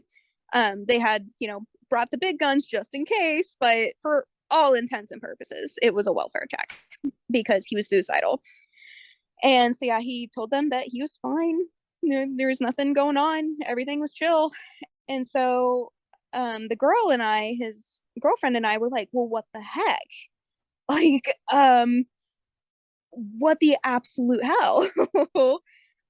And so she and I basically just stopped talking to him for the night. We told him that we will talk to you when you're sober. And of course, she and I stayed on the phone all night, bonding, having a great time. And the next day, obviously he sobered up and he's just giving us that whole "I'm so sorry" spiel. Like, I'm and then he was like, "I'm a terrible person. I can't believe I've done this to all like you guys. Like, I didn't lie because technically, like those kinds of things, like picking holes in our stories almost." And so that was just mentally exhausting. And at this point, I had called off of work for a week straight. Like, I called out of work. I was about to get fired. So I quit my job because of how stressed I was over this entire situation. Over that course of the week, like both of us were still talking to him. And I was letting him know, that I was upset, that I was, hurt, that he would have to work to, gain any sort of trust back, that kind of thing. And he was love bombing me, so he was like, "Oh, of course, I'm so sorry," all that jazz. While he was simultaneously doing the exact same thing to the other girl, but um, and so yeah, that happened for about a week, and then she and I made plans to actually hang out. And so I drove up to her city, 2 hours away, and we had like a little sleepover where we were hanging out and bonding and talking and stuff. And unfortunately, he found out. And that's when, like, round whatever happened, like round 4, 5. I'm afraid of you saying like, oh, this is where things get juicy. Well, here's some more juice, I guess. Different flavor. Man. So this time I had let it slip that I was hanging out with her. And he was like, "Oh, so you guys are probably just, talking shit about me and stuff." And I was like, "No, we're mostly just talking about like our interests and stuff." And like, this girl is so cool. Like, she's amazing. And me being from like a small town in like middle of nowhere, Kansas, like she's like a celebrity to me. Like she's so cool. And so we were like bonding and like talking about that stuff. We weren't even really talking about him yet. And but he got paranoid, and so he got drunk, and so he got mean, and I stopped talking to him completely that night. Like I turned my phone off because I couldn't deal with it anymore. Like I was so emotionally exhausted. Like I could not stop crying. I quit my job because of how tired I was. Mm-hmm. And so she was, you know, just kind of battling him through text and doing the hard work of, you know, putting him in his place and stuff. And so yeah, the details essentially are the exact same as what they were. Um Mm-hmm. yeah. So yeah, we burned all of the belongings that we had of his. And we had like a whole healing bonding moment, and like yeah, we became besties. And then I think it was like less than a week later, he was literally just he was doing it all again. Like it just kept happening. And so eventually she came down here and stayed with me for about a week. And we went to the courthouse and we filed petitions to get restraining orders against him. And so that's another bonding moment. That's very girl power of us. Yeah, and so we pretty much got it granted like a temporary one immediately based on, you know, the details that we provided, but we still had to go to court to actually make it permanent, like less than like a month long.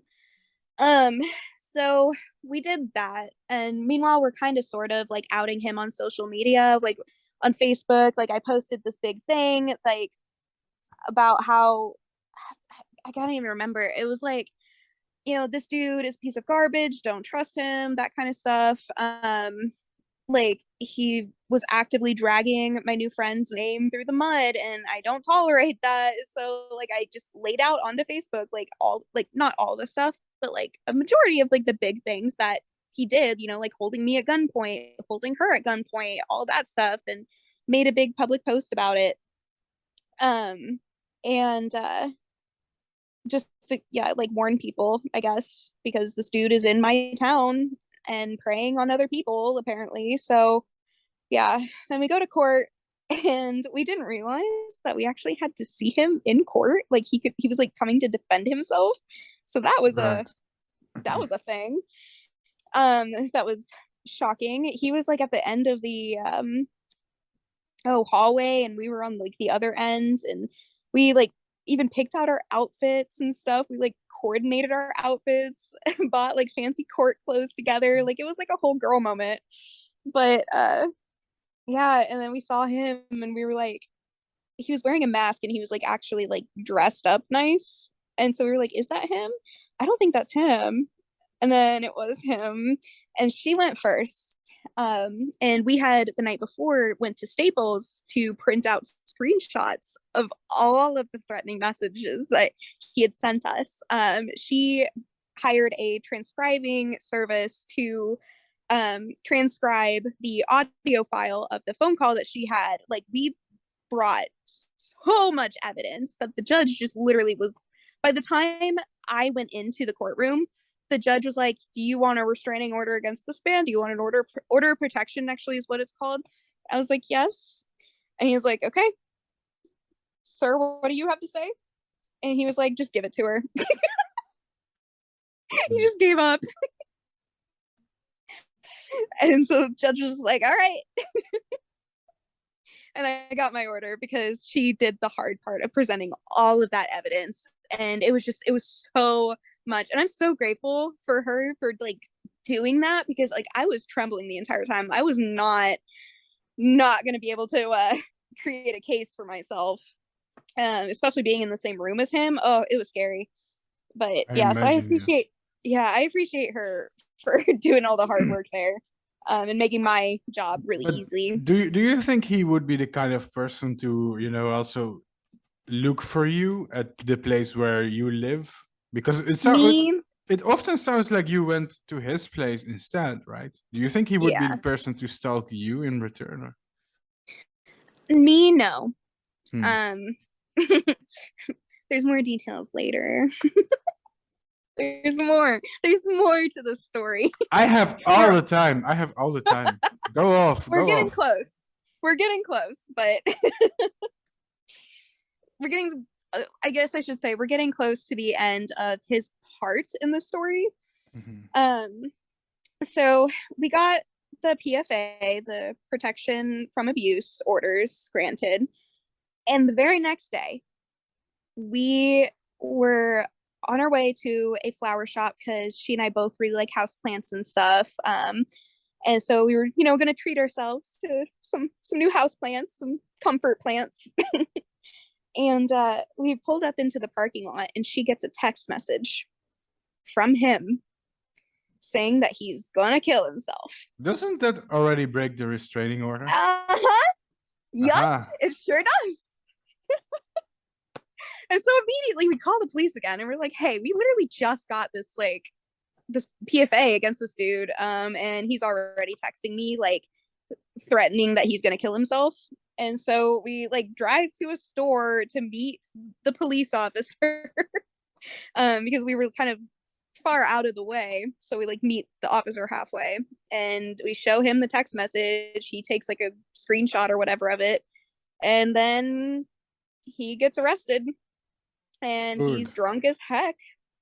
And so we're celebrating. We're having a little sleepover type of thing, and eating a lot of junk food, just having a good old time, watching movies, drinking wine, and watching Tangled. We watched a lot of rom-coms, cheesy, I think we watched 50 First Dates with Adam Sandler and Drew Barrymore, those kinds of movies. Things that just just some normal romance would be nice. Yes. Exactly. Just some hand holding and kissing, Yeah. No bombs, no bomb threats. So. just happy, happy stuff.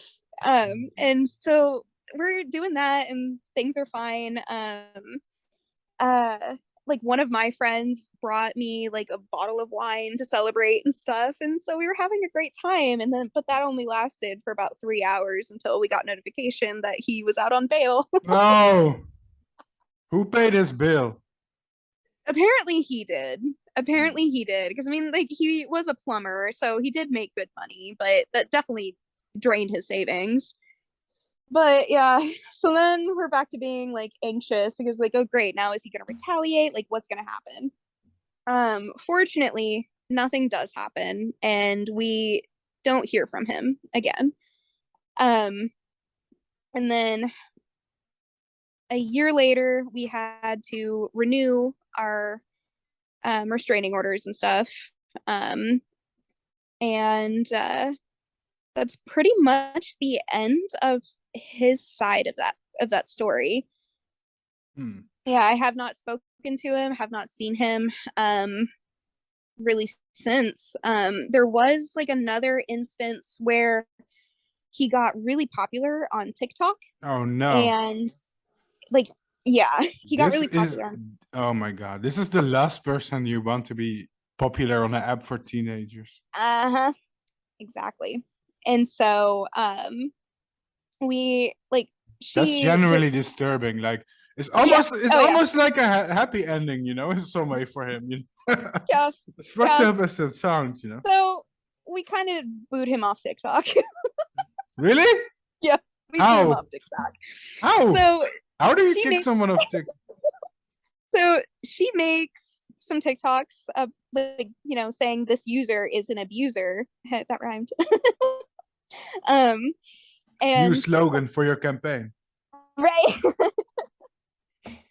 So yeah, this guy did this to me and to countless other girls. And because of the Facebook post that I had made originally, I had gotten into contact with so many other girls that he has done this to. How is he super handsome? Not really. I mean, I thought he was, but listen, I not don't. like conventionally attractive. I But, like, don't. it's I don't have bombs. I don't have overflowing cat litter boxes. oh my god, I don't have knives and guns. Okay, and sometimes girls don't even text me back. What am I doing wrong here? How is this guy? because you How don't have is bombs and knives, duh. how does he have like dozens of girls to manipulate? Like how? And it's also because you don't drink Bang Energy. That's Ah man. that's why. That's what it was. So no, like the reason honestly why is because he's just that good of a smooth talker. Like he is extremely charismatic. Like you listen to him talk and you just fully believe what he's saying because you look at his eyes and he looks like he's like super sincere. He has really kind looking eyes. And so you just kind of Maybe fall because he for it. believes it himself, you know. Probably. Honestly, yeah. Yeah, I do you have those kind of liars who just believe their own lies. I mean, I you can't have absolutely more confidence than that. yeah. Because like he would tell me about his ex-wife, who I am great friends with now. Like she's one of my besties too. He would tell me stories about how she would abuse him and oh, it's another red flag I forgot to mention. He does have a record of domestic violence. I stopped counting the red flags a long time ago, but yeah, Yeah. that one can go on the record. But he justified it by telling the story of how she abused him, and because of the way that the court system is, it's very, according to him, biased against Dude, men. And and then he got popular on TikTok. It sounds like you're describing Andrew Tate. I swear. This is Andrew Tate. Andrew Tate is actually at least better looking than him. Well, that's something. That's saying something too. Does he have a Bugatti or what? No. God damn. Oh my god. Oh god. So yeah, he like justified it by telling me that his wife abused him, and then the cops didn't believe him, and so he got arrested instead because he had also been drinking. But he conveniently left out the part where she was like literally beaten, like badly, like hospital bad. So I didn't find that out until after I had met her and talked to her. But yeah, it was, I think from that he learned very quickly that although he has these like abusive fantasies, that he very obviously can't act on them, and so he found other ways that aren't against the law. So all of this was just for sexual gratification or what? I feel like this man has very violent fantasies. Like I think that yeah, he's also a pervert, but also like So the point of all there the can be good suffering too, is that but he just can jerk off to all of this? Is that it? that I don't know. It wouldn't shock me to Man, find that out. But like either way, like I do know that he has like, or I do suspect that he has very violent fantasies that he wants to act out on, but he doesn't want the repercussions for them. And so he does it in other ways that won't get him imprisoned. I do believe that he wants to hurt people. I do believe that he wanted to hurt me. like what? Like kill you or cut you or? Yeah, I also forgot to mention as well that the entire time that I was with him and he was like holding me at gunpoint and like at, knife point and stuff like that, he was saying like, I'm gonna murder you. But then I didn't chalk it up. Like I turned it into a joke. Like I told him like, you don't have my consent to do that. Like not right now. Like maybe later. Like those kinds of things. I'm kind of like trying to turn it into a joke to de-escalate him, and it worked. But yeah, like Did it arouse that's what he him was to doing. say those things to you? I don't know. Um, he was really good about I guess consent. And so He was if there good was, about consent. He has like I know, he has a dozen I he know. has a dozen restraining orders. Like how is that being good at consent? Like I mean, like in a sexual way, like Right. that's the one good thing. Like he had going for him is like if there wasn't consent for like a sexual thing, he wouldn't do it. I mean, didn't he get off to you crying while he bullied you? Yeah, but Did you I let consent to that that? happen. Unfortunately, I did. Yeah. You consented to Yeah. that? Yeah. Sure did. Oh man. Yeah, it was bad. It was really bad. But yeah, so at least there was that. And then me saying that he didn't have consent to murder me, it worked. Like it worked. It got him Oh to not murder me. man, that's like some exploring with Dora kind of stuff. Like swipe or don't steal, you know? Don't murder me. Oh damn. Oh my Gee. god. So yeah, I think that this man wants to hurt people. I think You that think so? What gave it away? What gave it away? well, I mean, I can't know for sure. Like, I don't actively know what's going on inside this weird little brain other than sex. That's all he thinks about otherwise. But like, I definitely think that that's the case. Sad though. And then, yeah, unfortunately, he learned through his ex-wife that he can't physically hurt because then he'll go to jail. And so then he started to go into more like emotional abuse and that kind of stuff.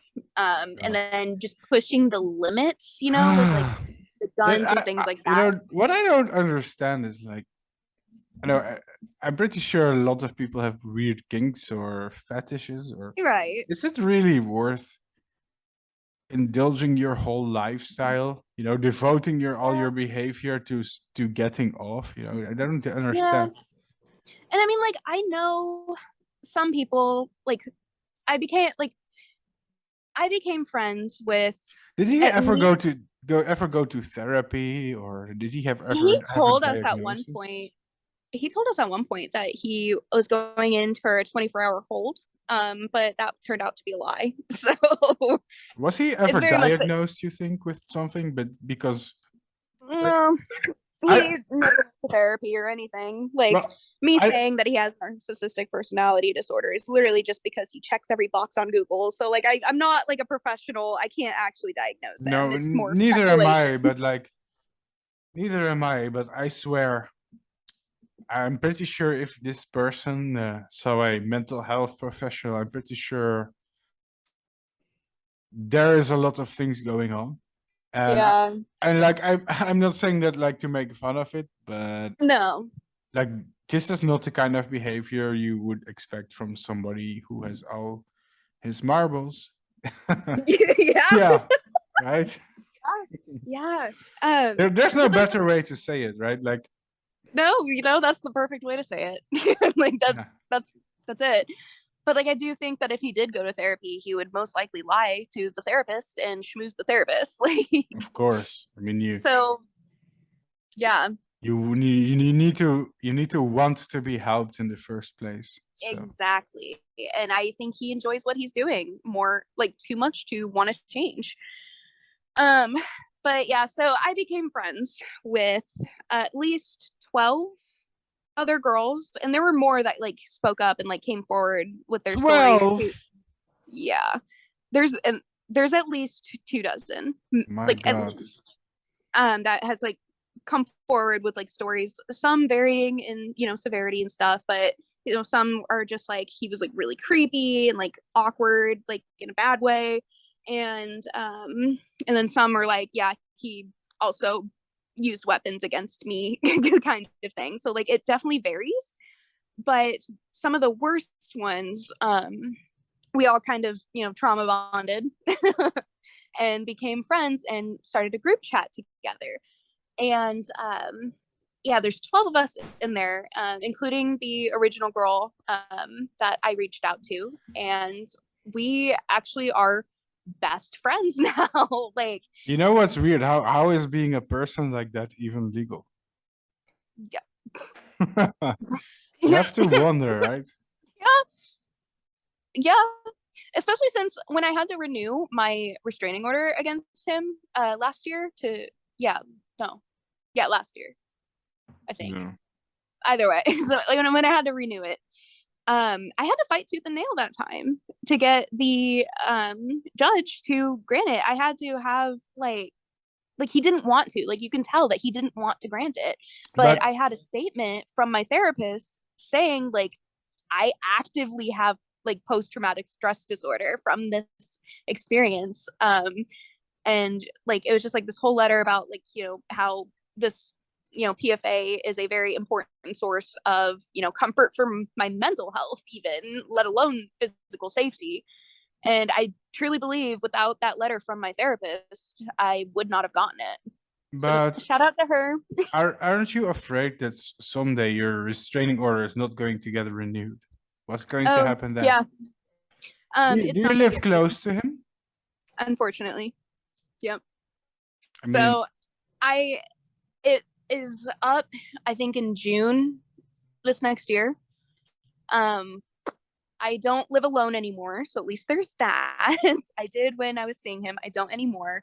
Um but it is definitely like a source of anxiety for me now, that it's getting closer to it. But I also know that I have support, and I have a game plan for if and when he tries something. But I don't believe that he will come after me, because do you the think other girl, do you think he took the L? I feel like it with me. Yeah. He doesn't seem to have interest in me anymore. However, because of how cool the other girl is, she was kind of a status symbol to him. Like she's like this, she's so cool. like like I said, me being from a small town in Kansas, she's like a celebrity to me. She is an animator professor at like a top like art university.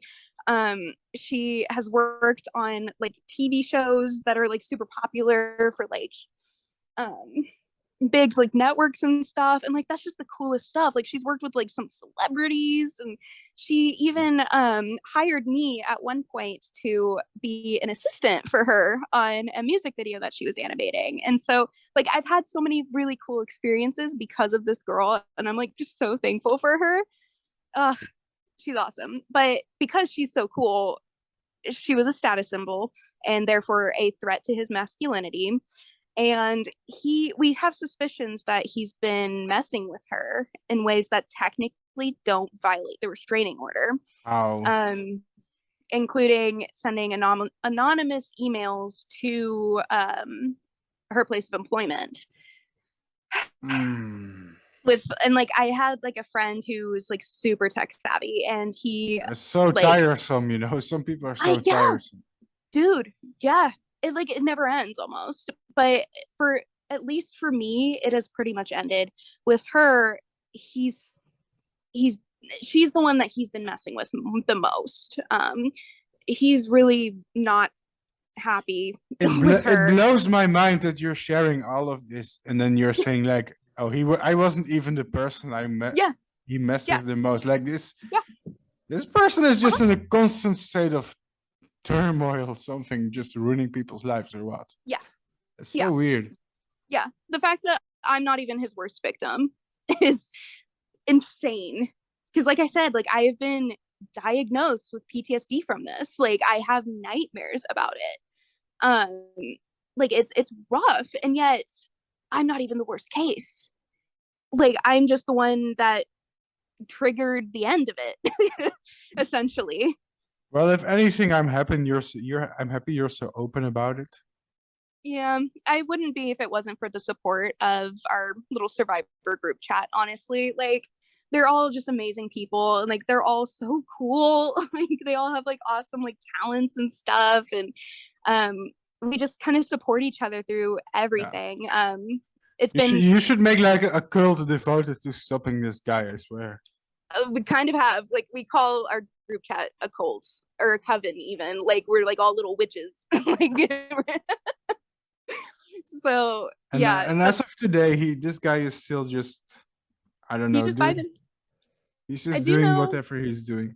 yeah, I do know that he lost his plumbing job for some reason around the same time. And I think it's because he like was actively Maybe going into maybe he tried hmm? something with a client. That's exactly it. Yes. Oh, I'm not Yeah. even surprised. Yeah. So I think that that's why he got fired. So I know that he's not doing that anymore. I think I he don't works at like a understand. Like this guy is just 24/7 on some kind of Sigma grind set to just, I don't know, gaslight every woman that responds to yeah. him. Oh yeah. And How, he's a master at dude? gaslight. Like, how is sex even worth that? Like, It wasn't. It was not. I mean, most people like sex, but like devoting your whole life and your whole personality to it, and your whole sex dungeon, and getting restraining Yeah. orders and ruining your life. Yeah. You jerk Like, off, and it's like 10 seconds, 10 seconds of pleasure. Okay, you wasted your whole life for it. Now what? What's your end game? like I don't he understand. he was in like the kink community. He was Oh like a pretty, God. of course he was. And so like through that, like I've become like friends with some of his, friends from that community, and like they're actually down to earth cool people that I absolutely adore. Yeah, they're a little funky and freaky, but like, You it doesn't you involve you me. adore everyone except him. The way you talk about everyone. Like I generally do love I every mean, person I mean, if ever, I mean, if you compare everyone to him, everyone is gonna seem like right. a Yeah. great And person.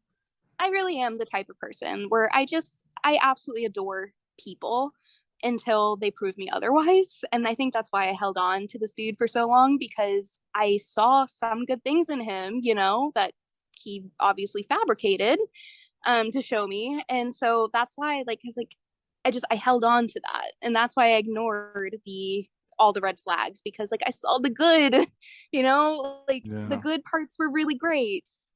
So, and like Hmm. I just love people, and so it's just kind of, he took advantage of that for sure. It really is a tragic story. Yeah, Some way. but Would have been nicer if it ended up with him in jail, I guess. hopefully someday. But Why do people like that become influencers? bro, the ego. But yeah, oh, how we got him kicked off TikTok. Yeah, we just basically spread the story and reported him a bunch of times, and then it spread like wildfire. We had our own hashtag. So, But and then eventually does TikTok take people down for behavior in real life, you think? yeah, you would think, but I mean, I yeah. mean, did he get banned or what? Yeah, he got banned. Oh, that's good. Yeah. But he didn't Yeah. he didn't violate their terms of service or anything, or Technically, no. so No. he He just got. just did that for that one text. Hmm. Yeah. So like, oh, and also another screwy thing that happened when we got our order of protection papers, whatever. The judge specifically stated that he had to surrender all of his firearms to the police station by a certain date. He lied to the police, said that he did not ever own a gun, despite me having physical photos of him holding said guns. Um, Man. and he never turned them in. And the judge did not do anything about it, because he said that, like, I don't know what to tell you. I've never had guns. Like, all I have is like cosplay guns. Like, yeah, Cosplay guns. yeah, he had some cosplay like guns, but like there was at least two very real ones, because he showed me the inner workings of one of them. Hmm. So yeah, it's that nothing ever came of that either. So it kind of does go to show like how badly America's like justice system is screwed up. But yeah, um, at least we got the PFAs, but had to fight tooth and nail for it. And by the end of this year, well, in June, it's going to be up, and then we're just kind of like, okay, we've got to see what happens now.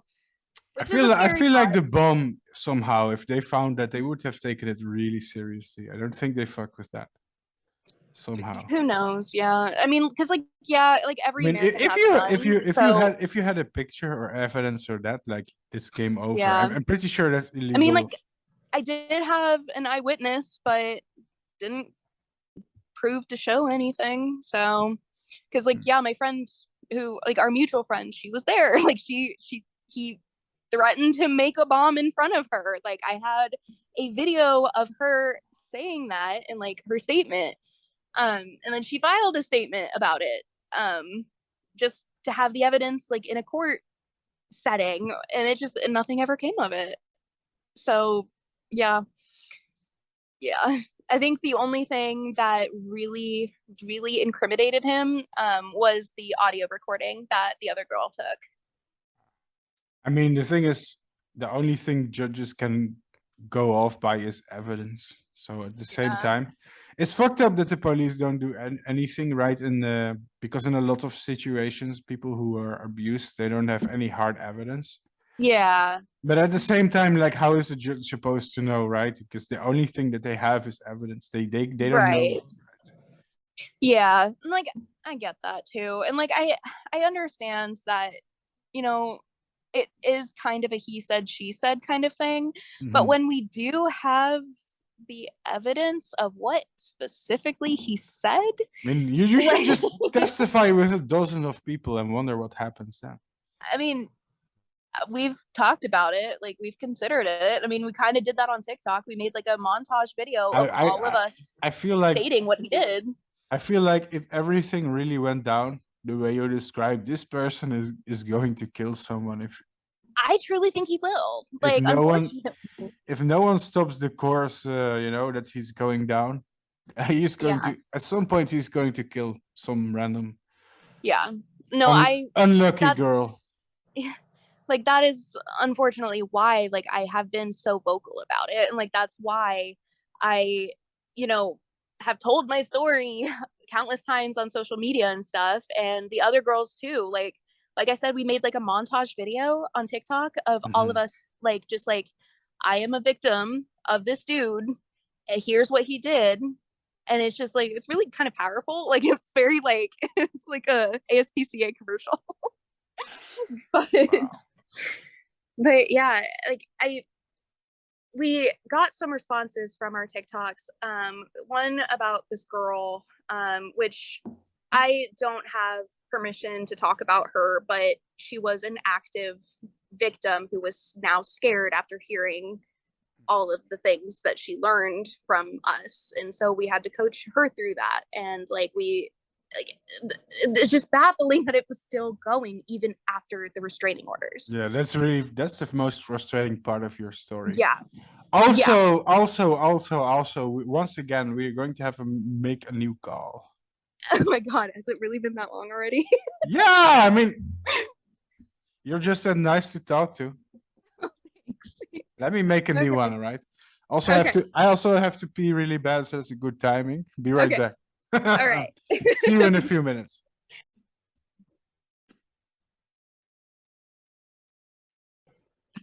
Heyo! Are we back? All right. Are we back with Bea? Bea. Bea. Yeah, I was like, while we were talking during the intermission, yes, yeah, Bea. no, like, it's Beatrice, like not like Beatrice. like Beatrix, like with like a x sound. Yeah, that's like a very like southerny type of name, I guess. But I kind of grew up with the weird name. I don't reveal my true name, but and then I hated the nickname that came with it.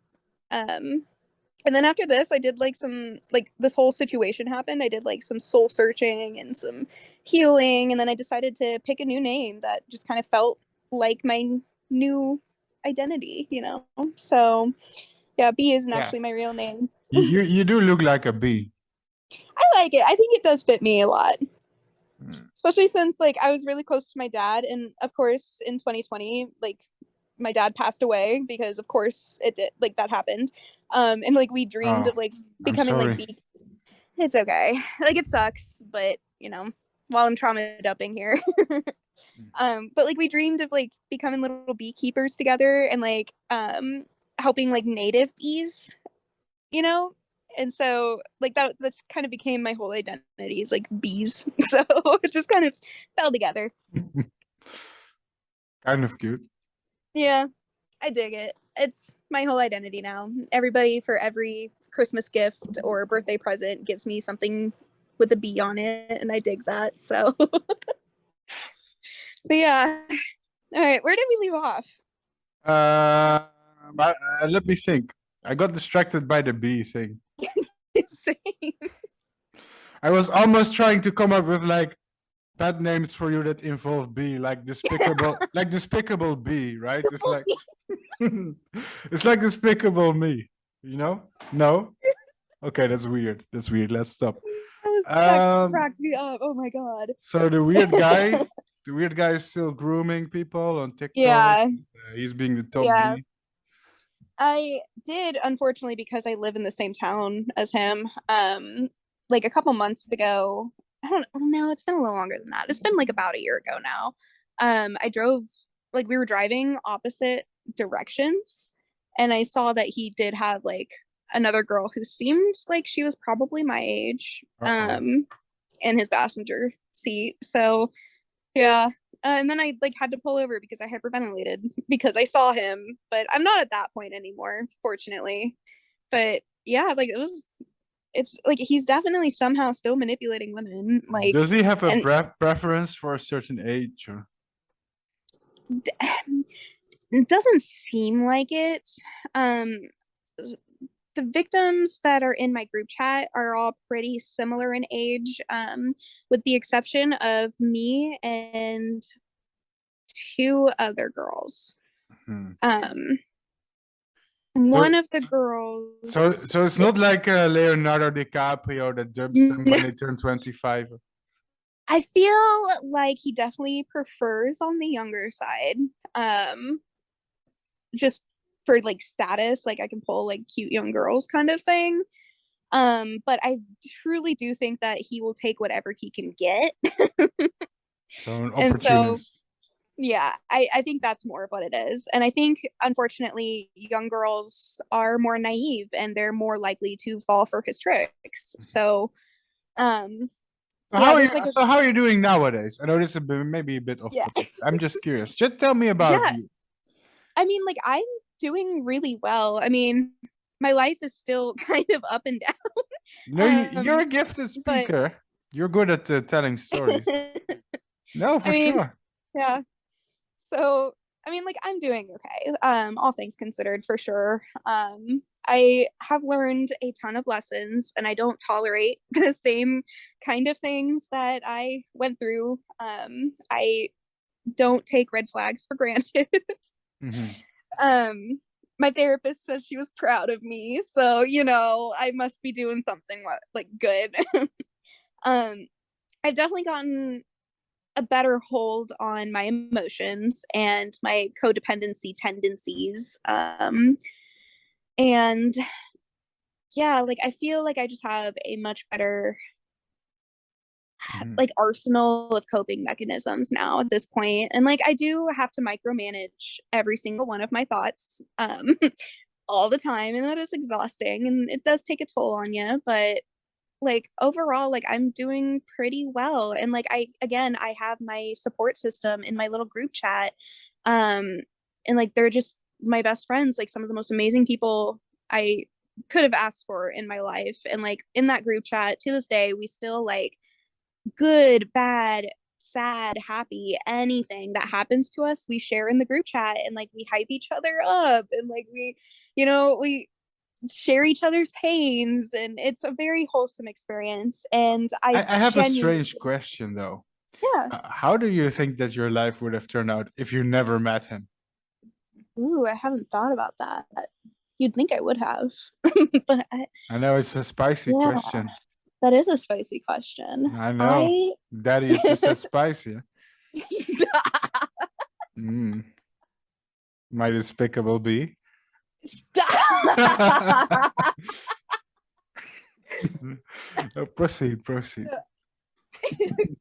I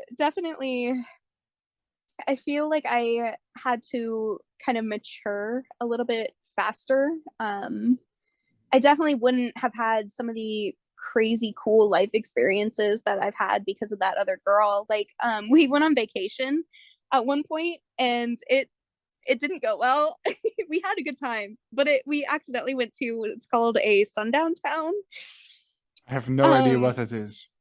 So what a sundown town is because America's racist, if the sun sets in that town on like a person of color, like they need to leave the town, or they will be hurt.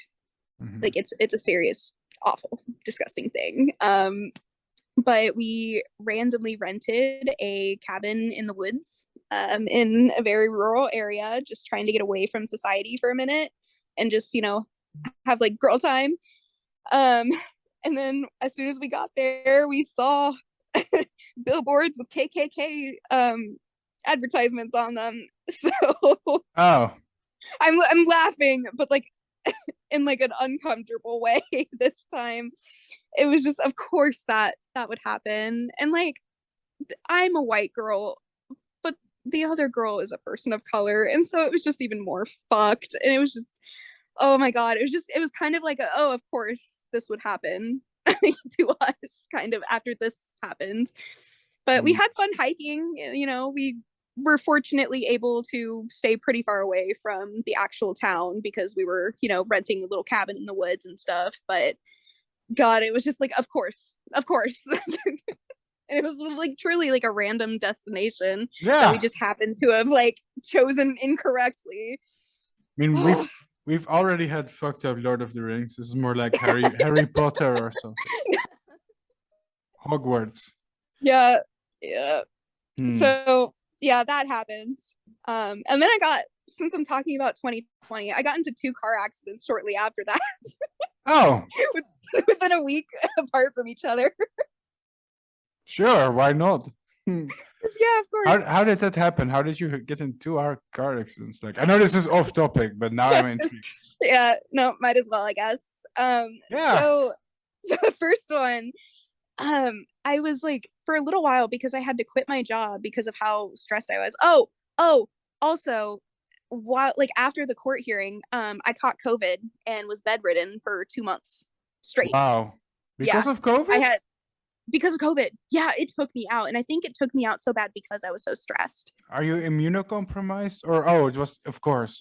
Well, Yeah, I think stuff like PTSD at times can make you more vulnerable, yeah, I like mean, definitely. your mental and physical health and your immune system are often tied together. So you never know. Right. Yeah. Let's So just. I think that's why it took me out so bad.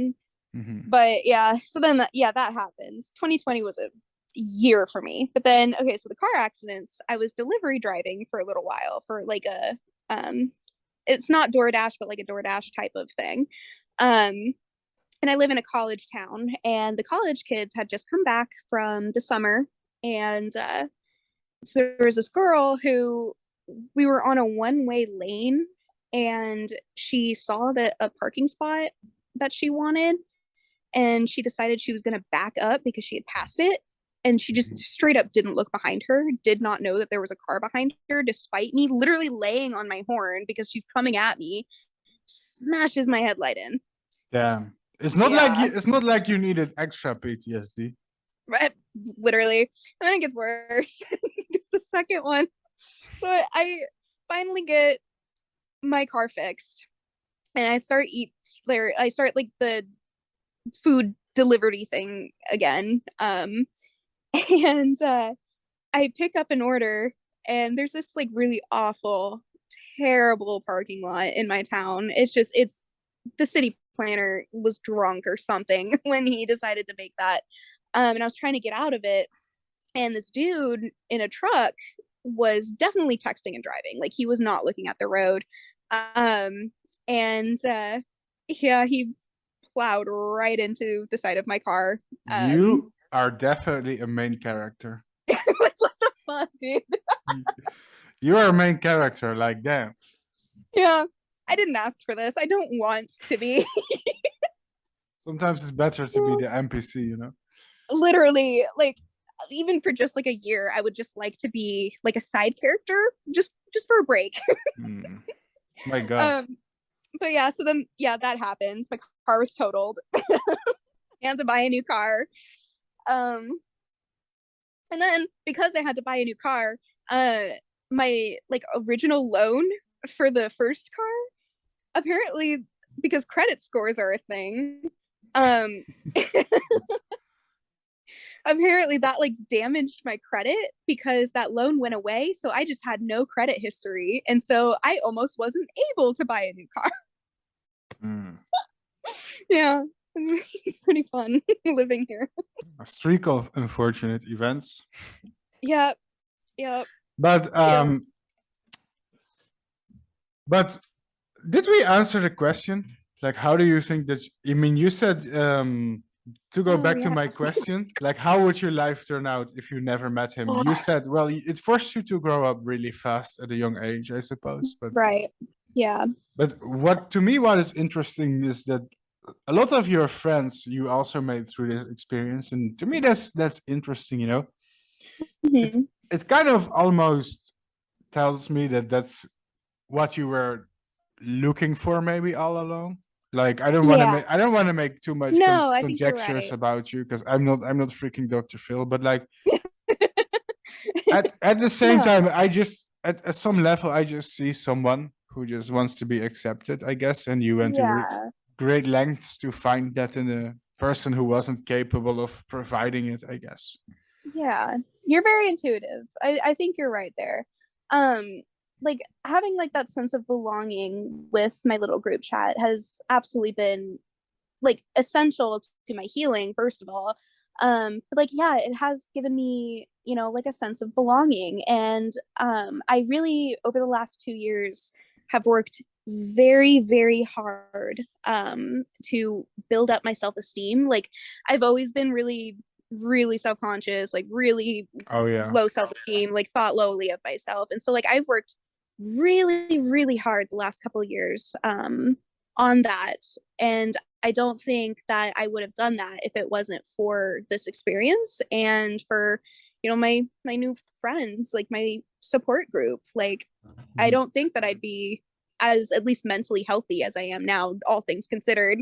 Like I'm still severely mentally ill, but like I have a better No, handle on there's no myself. need to go hard on yourself. Like Like, from the way I'm hearing you talk about yourself and the experience right now, to me it seems like you're a person that for the biggest part is over it. Not yeah. completely, but Yeah. I don't think I can ever completely get over something like that. But Yeah. as much as you're capable of getting over an experience like this, you're probably like at the max. That's what I think. Right. I feel that way too. Yeah. And And you know, I hear similar stories from time to time, and the common theme is also women with very low self-esteem. So yeah. I think Yeah. that's definitely if there's other people listening to this, especially women, like the best thing that you can do to yourself is build more self-esteem because Absolutely. that's how most people end up in abusive situations because somebody just Yeah. knows how to take advantage of that, you know. Exactly. Like the biggest thing that I had to work on was, you know, I had no value to myself. And so, yeah, for 2 years I with the help of my therapist for sure. Like shout out to her. She's the best. Okay. But yeah, like I started out small even. Like I started with something that I considered really silly that my therapist recommended. And it was like making up compliments to myself, writing them on a sticky note and putting them on the mirror and not removing them. No matter what, I was not allowed to remove them. And at first I was like, this is stupid. Like, this is lame. Like, how is Do this you need going to more help? compliments? I think you're good. I think you're good at deductive reasoning. Thanks. But yeah, so I just, you literally have to train yourself and you have to start small. And because, like, I truly believe that every person is so worthy of, you know, love and loving themselves. And it's Everyone just, has it's, traits worth complimenting for sure. yeah. And like, I literally, Except your ex. yeah, yeah, no, screw that guy. He's the one exception in the world. Well, maybe I not mean, one, but he's an exception. even the energy drinks he drinks are gross. You know, there's nothing positive to Yeah. say. But man, like, I literally, I couldn't think of We're talking anything. about a man who's watching Tangled. Like, damn. I Yeah, mean, at least you could yeah. have had a good taste in movies if you're going to be that much of a train wreck. But you can't even Okay, have that. okay. Listen. As far as Disney movies go, Tangled was my favorite. As far as Oh, Disney movies. am I roasting it too hard? You're hurting my feelings, Bart. I'm kidding. That's okay. But yeah, no, like when I started the sticky note thing and like my self-esteem journey, like I literally could not think of anything to write. Like I was like sitting in front of the mirror just sobbing. And so I wrote the most arbitrary. You are such a smooth talker though. Like that's what write it on a sticky note right now. Like the way you talk and the energy you have in this podcast is unmatched. It's thank you. I'm telling you, no, I'm serious. You're made for this right now. Well, thanks. I talk a lot, but yeah, but that's good, right? Talking is not always a bad thing. The very first sticky note that I wrote, though, I want to share this for anybody that's listening because I thought it was the stupidest thing, but it was something. It was something that I put on that board, and it was, I have small feet, and so therefore, in like ancient Japan or something, I would be considered beautiful. Like it was so dumb. Like it was literally such the reachiest of reaches. But after I did that, or you just make fun of your feet until it becomes attractive. Right, that too. But because I had thanks for teaching me that trick, by the way. It got easier, yeah. Like I ended up with like a lot of sticky notes, and I was like, okay. And then I stopped with like negative talk. Anytime that I would, say something bad about myself in my head, like I would, correct myself and go the other way. And like eventually it got a lot easier. And I think it's really important for everybody to learn those strategies. People underestimate how far confidence goes in life. Yeah. I think confidence is maybe more important than being competent or attractive. Yeah. If you're confident, you can get away with so much stuff, right? Exactly. But yeah, it definitely, this whole experience kind of put like the flame under my butt to truly like accept who I am and like all that jazz. And so like I'm a lot more comfortable with myself. Like I just still struggle. I mean, like I have really bad days sometimes. And I recently had like another traumatic event happen that I'm not going to get into. This is very recent, so it's so fresh. And I had like a little relapse with like content warning, like an eating disorder type of situation. And that's another thing. The dude fetishized my eating disorder. That's another thing. Oh my god, yeah. I keep forgetting about these little details like that. but you are dating a cartoon villain, I swear, like freaking Sauron or Voldemort would have treated you more nicely. Literally. Oh my god. Yeah. He thought it was like the coolest thing that I just never ate. I feel like I should cut down on the pop culture references here, but we get the point, right? Yeah. Honestly.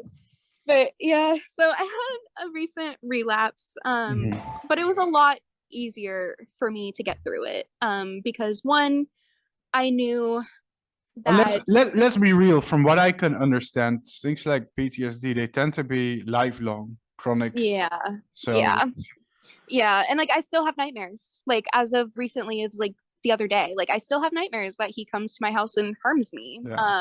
Which, like I said, I don't live alone anymore, which definitely helps. I think when it's important when you relapse, that you go into the mindset of, wow, I relapsed, so all my progress has been futile. Yes, it's worthless because you're not back where you started. You made progress. You're always going to relapse, probably, unfortunately, if you have PTSD, but it will possibly get less frequent and less severe. Like pretty much anything, like you're gonna have setbacks. But I realized this round of my, mental illnesses and stuff, I lashed out at my partner and it was a whole ordeal. But it was a lot easier for me to reel myself in. It was a lot easier than it ever has been to calm myself down and reevaluate and like communicate. Like I've been working really hard and I finally did get to see the payoff. And it was just kind of a really awesome feeling. I'm happy for you. Thank you. It would make me sad if someone like you, who is so good at expressing themselves, would be, I guess, sabotaged by people who, Yeah. I don't even know how to word this. Trying to find a tactical way, but it would be a waste. But that's like maybe a weird thing to say. No, I appreciate No. it. It would Yeah. it would be a shame to give people like that power. Yeah. You know. But I now know that I will never give people like that power again. Like, I learned my lesson. I learned it the hard way, and I'm not gonna do it again. And without this experience, do you think it would have taken you a longer time to arrive to Oh, a conclusion? for sure. For sure. Yeah, I learned I mean, so many lessons so I'm not. fast. I'm not implying it was worth it because one good thing came I out mean, of it, but like yeah. a silver lining, maybe. Right, exactly. Like, that's why, like, in the beginning of this, like I said, that like there are some wholesome moments to it where, you know, like my friends and, you know, my journey to accepting myself as who I am. Like I am thankful for the experience, even though I wish I hadn't have had to go through it. No, that makes sense. That's a good way to word Yeah. it, I guess. Yeah. Yeah. So yeah, and like I said, I like also having kind of like a big sister figure in the other girl, because, you know, she, like I said, she was his age, me being like 11 years younger. She also is one of the main parts of why like I stopped fearing aging, you know, like becoming 30 years old was terrifying. Oh The my thought God, was I'm scary. 29. No, That would be my worst nightmare. I'm But 30 then I next year. realized how cool people in their 30s actually still are. Thank you. Because, I already like, feel it's better. so cool.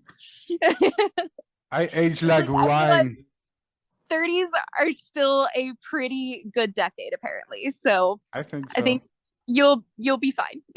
We'll be fine. Depending on your genetics, you can be hot until your 40s, but Well, yeah. no, that's a weird thing to say. But anyway, I mean, but I had a question, but I forgot about it for some Oh reason. shoot. I forgot my words for a second, but let me see. Let me get back on Okay. track here somehow. I believe in you. You have I to believe help. in you. You have to help me. You're the talker here. You're the Oh God. I don't know. for a moment I became European. I forgot English. I have that sometimes. It's all right. My adopted brother, is German, and he just straight up blends German and English, and I have to decode it. So It's weird, but sometimes in situations that I'm confused, I literally switch in my head back from English to Dutch, and I get confused. I don't know. It's a weird thing. Yeah, no, like it's really interesting to me, like because unfortunately I'm not cool and I can't speak two languages because America's education system, but like I definitely like imagine that would get kind of confusing sometimes. As for this is what I wanted to say. I think my takeaway is that I hope that you find the compassion that I assume maybe you didn't receive from anyone when you were younger, and but it also feels like you have found that maybe. Yeah. Ooh. So. Sorry, I think somebody is lighting off fireworks in my neighborhood. Yeah. Just scared the crap out of me. Or guns. No, I feel like you can tell the difference. You can tell the difference. I feel like we live in a kind of individualistic and cold society, and a lot of these problems just stem from the fact that people are intolerant to each other, you know. Yeah, and very then impersonal. Making friends is hard nowadays, you know, let alone being accepted by anyone. Yeah, it sucks. It sucks. Truly. It sucks if you live in if you live in the Western world, it's already plagued by isolation and mental health issues, you know. If you combine those things, it just becomes like this sad, tragic thing. I mean, like, I can't speak for like the rest of the world by any means. Yeah, I mean, because I'm not a saint myself. My entire life. But like, at least where I'm from, like, yeah, it is a very individualized culture. Like, the community doesn't band together very easily. When it does, it's beautiful. My boss does, he's a saint, and he is like single-handedly rallying the town to make a change. But yeah, like it is very all man, like everyone for themselves essentially type of culture, and it creates a lot of loneliness and unstableness and anxiety because we are social creatures, we are social animals. I agree. And I just find it really sad. Like food and water, I think just being accepted is just a very basic human need, and we are not being provided that, and that leads to abuse, I think. Yeah. I genuinely think so. Like, Yeah. this is I haven't even done that much interviews yet. I just started this podcast, but I'm already starting to see a trend of people who are just isolated and don't get help and just get taken advantage of. If people had more stable foundations, they felt more accepted by other people, I think you'll see a lot less suffering. Absolutely. I know that this is a very obvious truth, and maybe I'm like preaching to the choir. I don't know. But I like hearing it because I'm thinking the same way, and so it's just like, the confirmation that But I am also extremely fortunate comparatively that like I grew up with a very supportive family. Like, although we didn't really talk a lot about mental health and things like that, I never had to feel that like my family weren't gonna be there for me. My biggest issue was like my peers. Like I was bullied relentlessly to the point where I had to switch high schools. oh my God. And like I literally drove, well, not drove, but like rode in a car for 45 minutes to get to my new high school every morning, every night, like because it was so much better than the one that I had previously been in that was like a block away from my house. So a lot of it comes more so from my peers, and so I think that's why it translated really into like friendship. Like I craved friendship more than anything, and like I also grew up with like a best friend who was like the hot girl, like she was like the it girl, and I was kind of homely as a kid. Like I'll admit that I wasn't the cutest child. I can relate. I think I also grew up as a child. I did have friends, but in high school there were a few years that I kind of struggled, to make. I still struggle with that sometimes. I have friends, but it's hard to make meaningful connections with people for me sometimes. I don't know why. Yeah. Because it's a challenge. Like it genuinely is hard. Like, I mean, with the people that I'm in this group chat with, as much as I absolutely adore them, I do know that like if it wasn't for the situation, we most likely would have never become friends because like we don't have a lot in common except for this thing, but because we just created a bond so fast and so immediately that it kind of fell into place, the friendship kind of fell into place. But otherwise, like I also do struggle with it because it is a difficult task, I think, like making connections with people like that. I understand.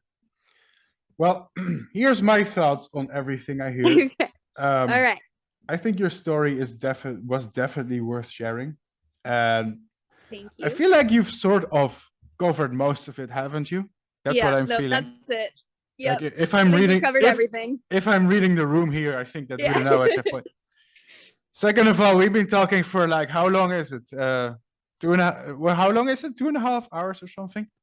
40 times like 3, 4. I don't know. Yeah. So my timer says we have 9 minutes left. Holy crap! Oh my God. But first of all, I would like to thank you, I guess, for sharing. Thank you for giving me the platform to share. Yeah, well, no problem, I guess. That's maybe an awkward response, but like. Yeah, you're good. You're good.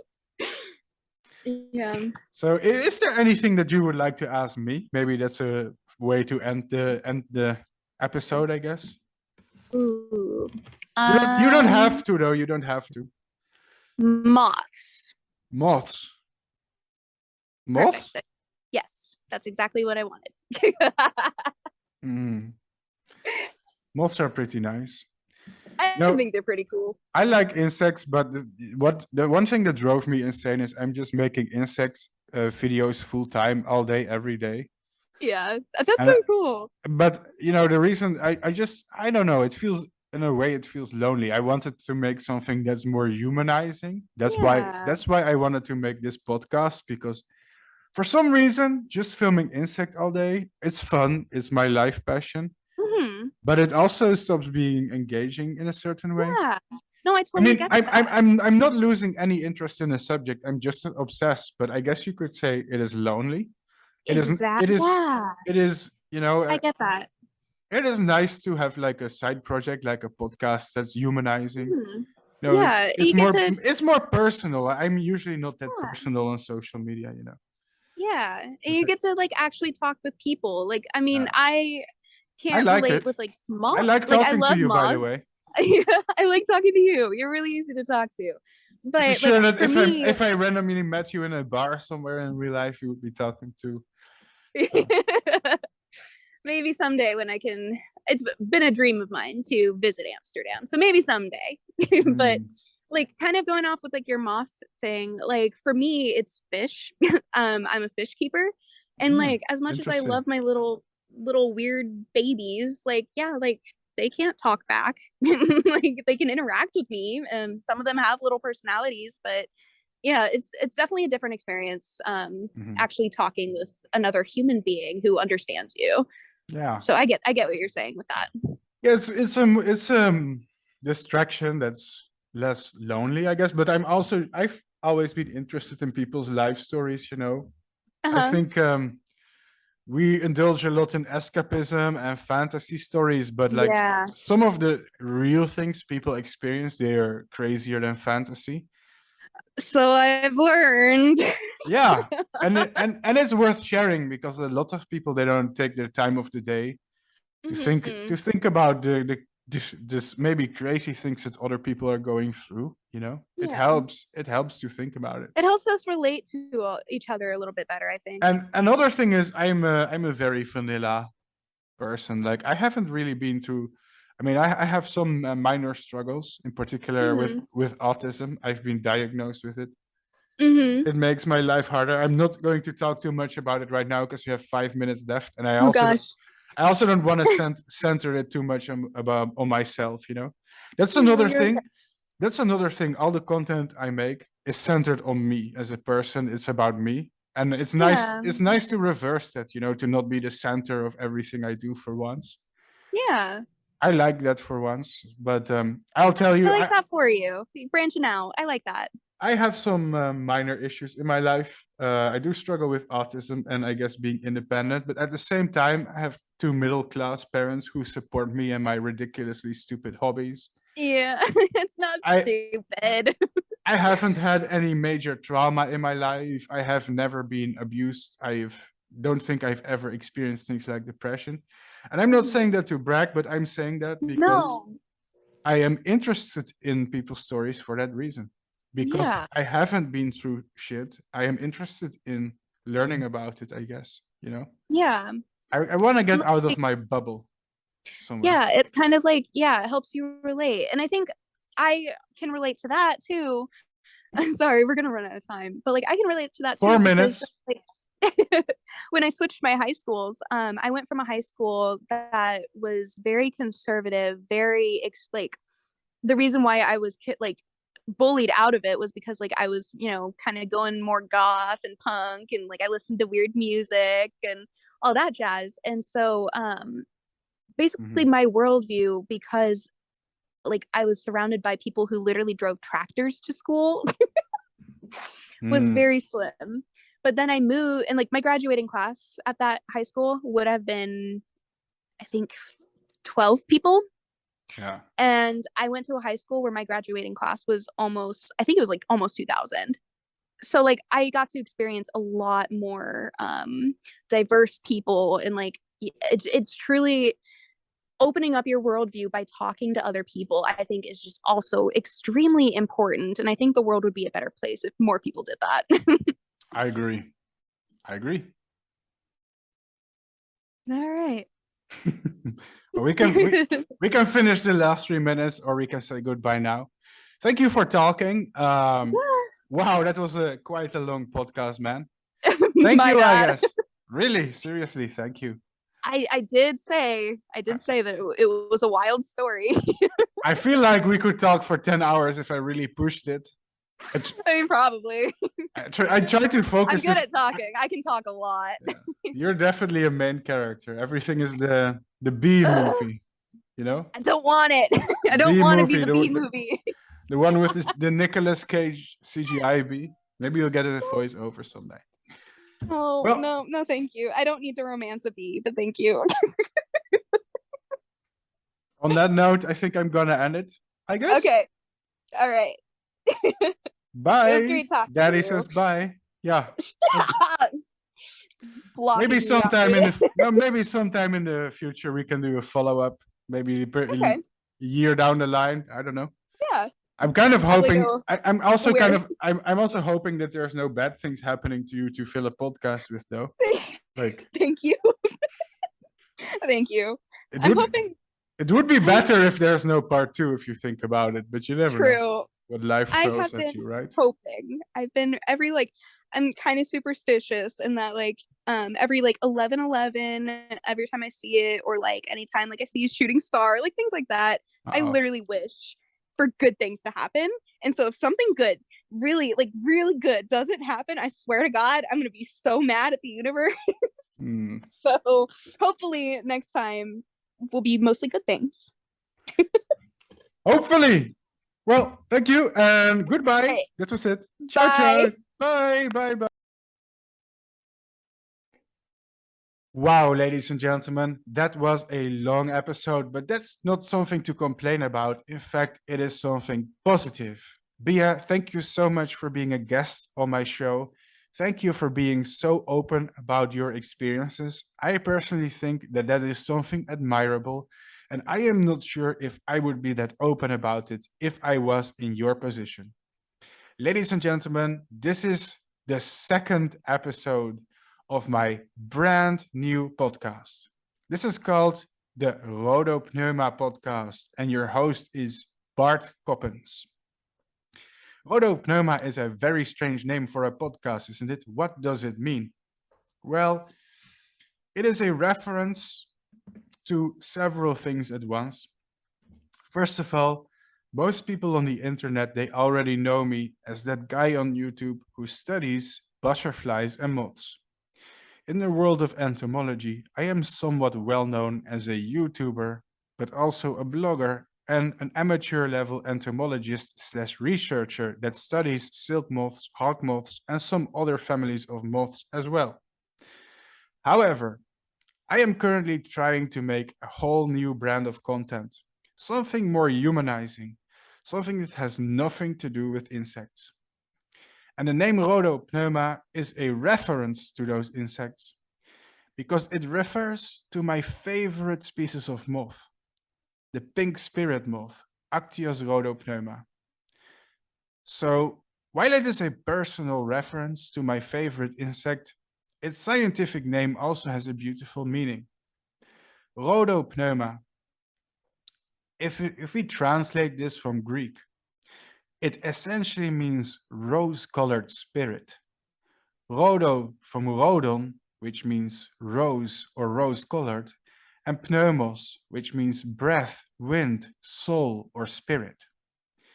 Actias rhodopneuma, the moth, also happens to be pink in color, by the way. It means rose-colored spirit, and I think that is a beautiful and poetic word, a rose-colored spirit. It reminds me of rose-tinted glasses, perhaps, you know, the pink glasses that we put on every day, to see the positive things in our world, even when things seem difficult or bleak. And I do think that every person at the end of the day has a rose-colored spirit, or collectively, we as humans have a rose-colored spirit, because despite the terrible things that happen from time to time, sometimes we come out of it at the end with optimism, with rose-tinted glasses, with a rose-colored spirit. So I thought the meaning of that was beautiful for my podcast, while also referencing my precious insects. Last but not least, everybody and their mother has a podcast nowadays. Podcasting is super popular, therefore it's extremely difficult to find any original name. Almost any name that I tried was already taken, but this one is unique and it makes it easy to find me.